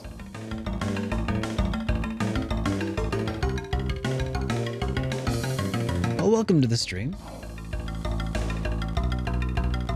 We don't normally stream on Sundays. This is sort of an extra special stream. Because, just a reminder for everybody, Baku and I have our podcast that normally would be every Sunday at 7 p.m. Pacific, 7 p.m. Central, 8 p.m. Eastern. Yes, that's the time. But we ended up delaying because Baku had a scheduling conflict. So anyways, we'll be doing that tomorrow night over on my YouTube channel, youtube.com/SuperDerekRPGs. And I don't know how to get over to that side. Oh, I see how to get over that side. There we go.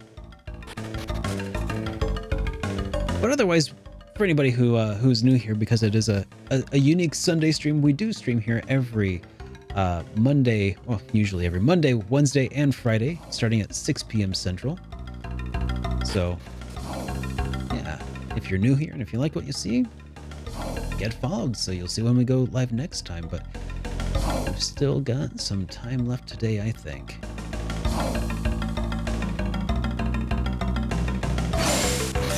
Except for the two. Shush, we don't talk about that arguments.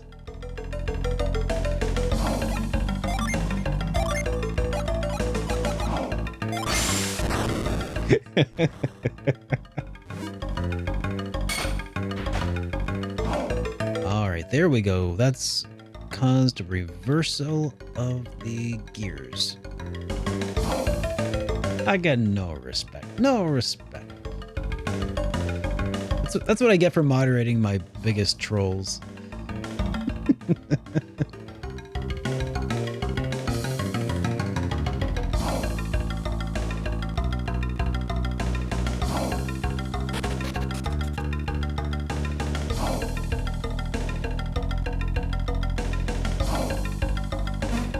All right.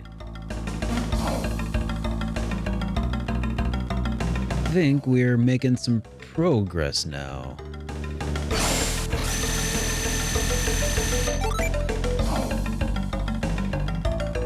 Yeah, I think what I gotta do, Genma, is I think I gotta drop in from above now. And I suspect that I can now that I have adjusted the flow of the machinery.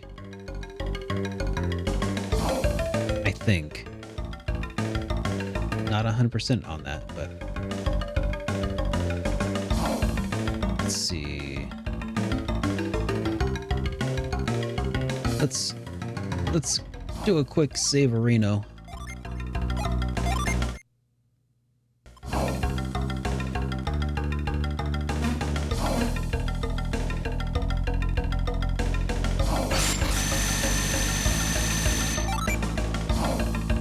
At least they let you hotkey the ability.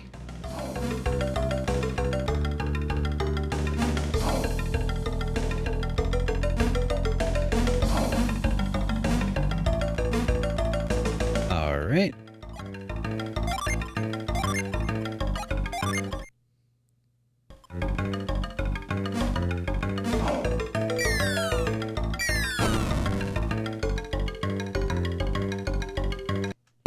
And that is why I saved. Persona!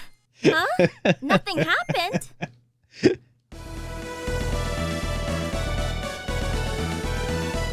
All right, let's load her back up.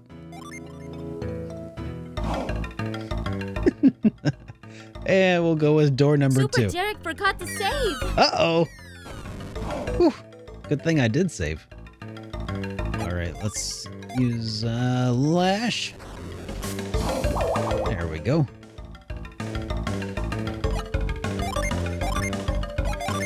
And not that I intend to reload if this Jin like runs away from me or something, but you know, can never be too sure.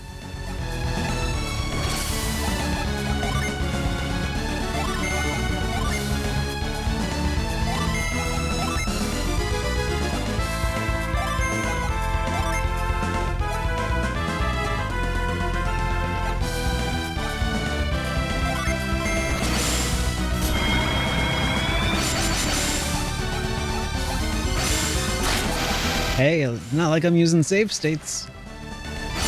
The game developers intended this. And I refuse to hear any arguments to the contrary. Any arguments to the contrary are invalid.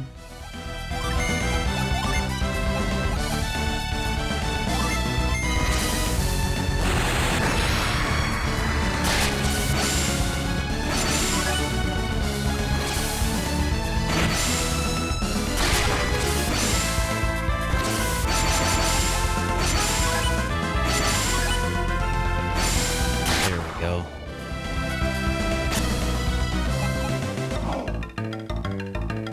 Hey, got him.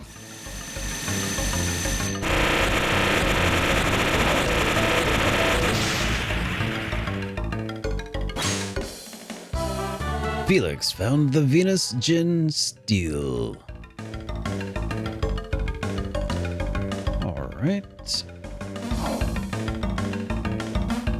And I think that with that,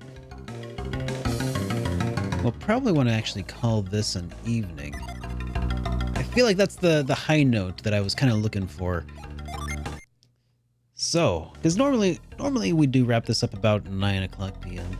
But let's go ahead and switch to our ending scene, and let's go see if we can find somebody for us to go drop in on and to help share the love. All right, guys? And if you happen to be new here, and if you liked what you saw, do be sure to get followed again so you can see when we go live on, not tomorrow, not on Wednesday. We would normally stream on Wednesday, but we'll go live here on Wednesday. But if you're new here and you're not familiar with who I am, you know, I make a bunch of YouTube videos and stuff over on YouTube, and that's where I have our weekly podcast with Bakusan JRPG, where we talk about RPG news and such, and that will instead be happening tomorrow. So let's go ahead and see about dropping in on our good buddy Ice Lion 84, who's making his way through Tsuganai Atonement on PlayStation 2, also using original hardware.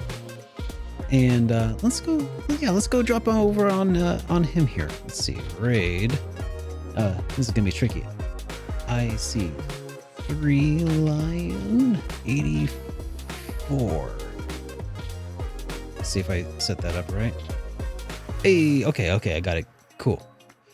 All right, guys. So I hope you all had a great time this evening. I had a fantastic time streaming for everybody. Thank you all so much for your support here and hanging out.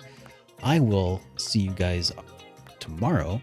And until then, have a good rest of your evening, and I'll see you next time. Here we go.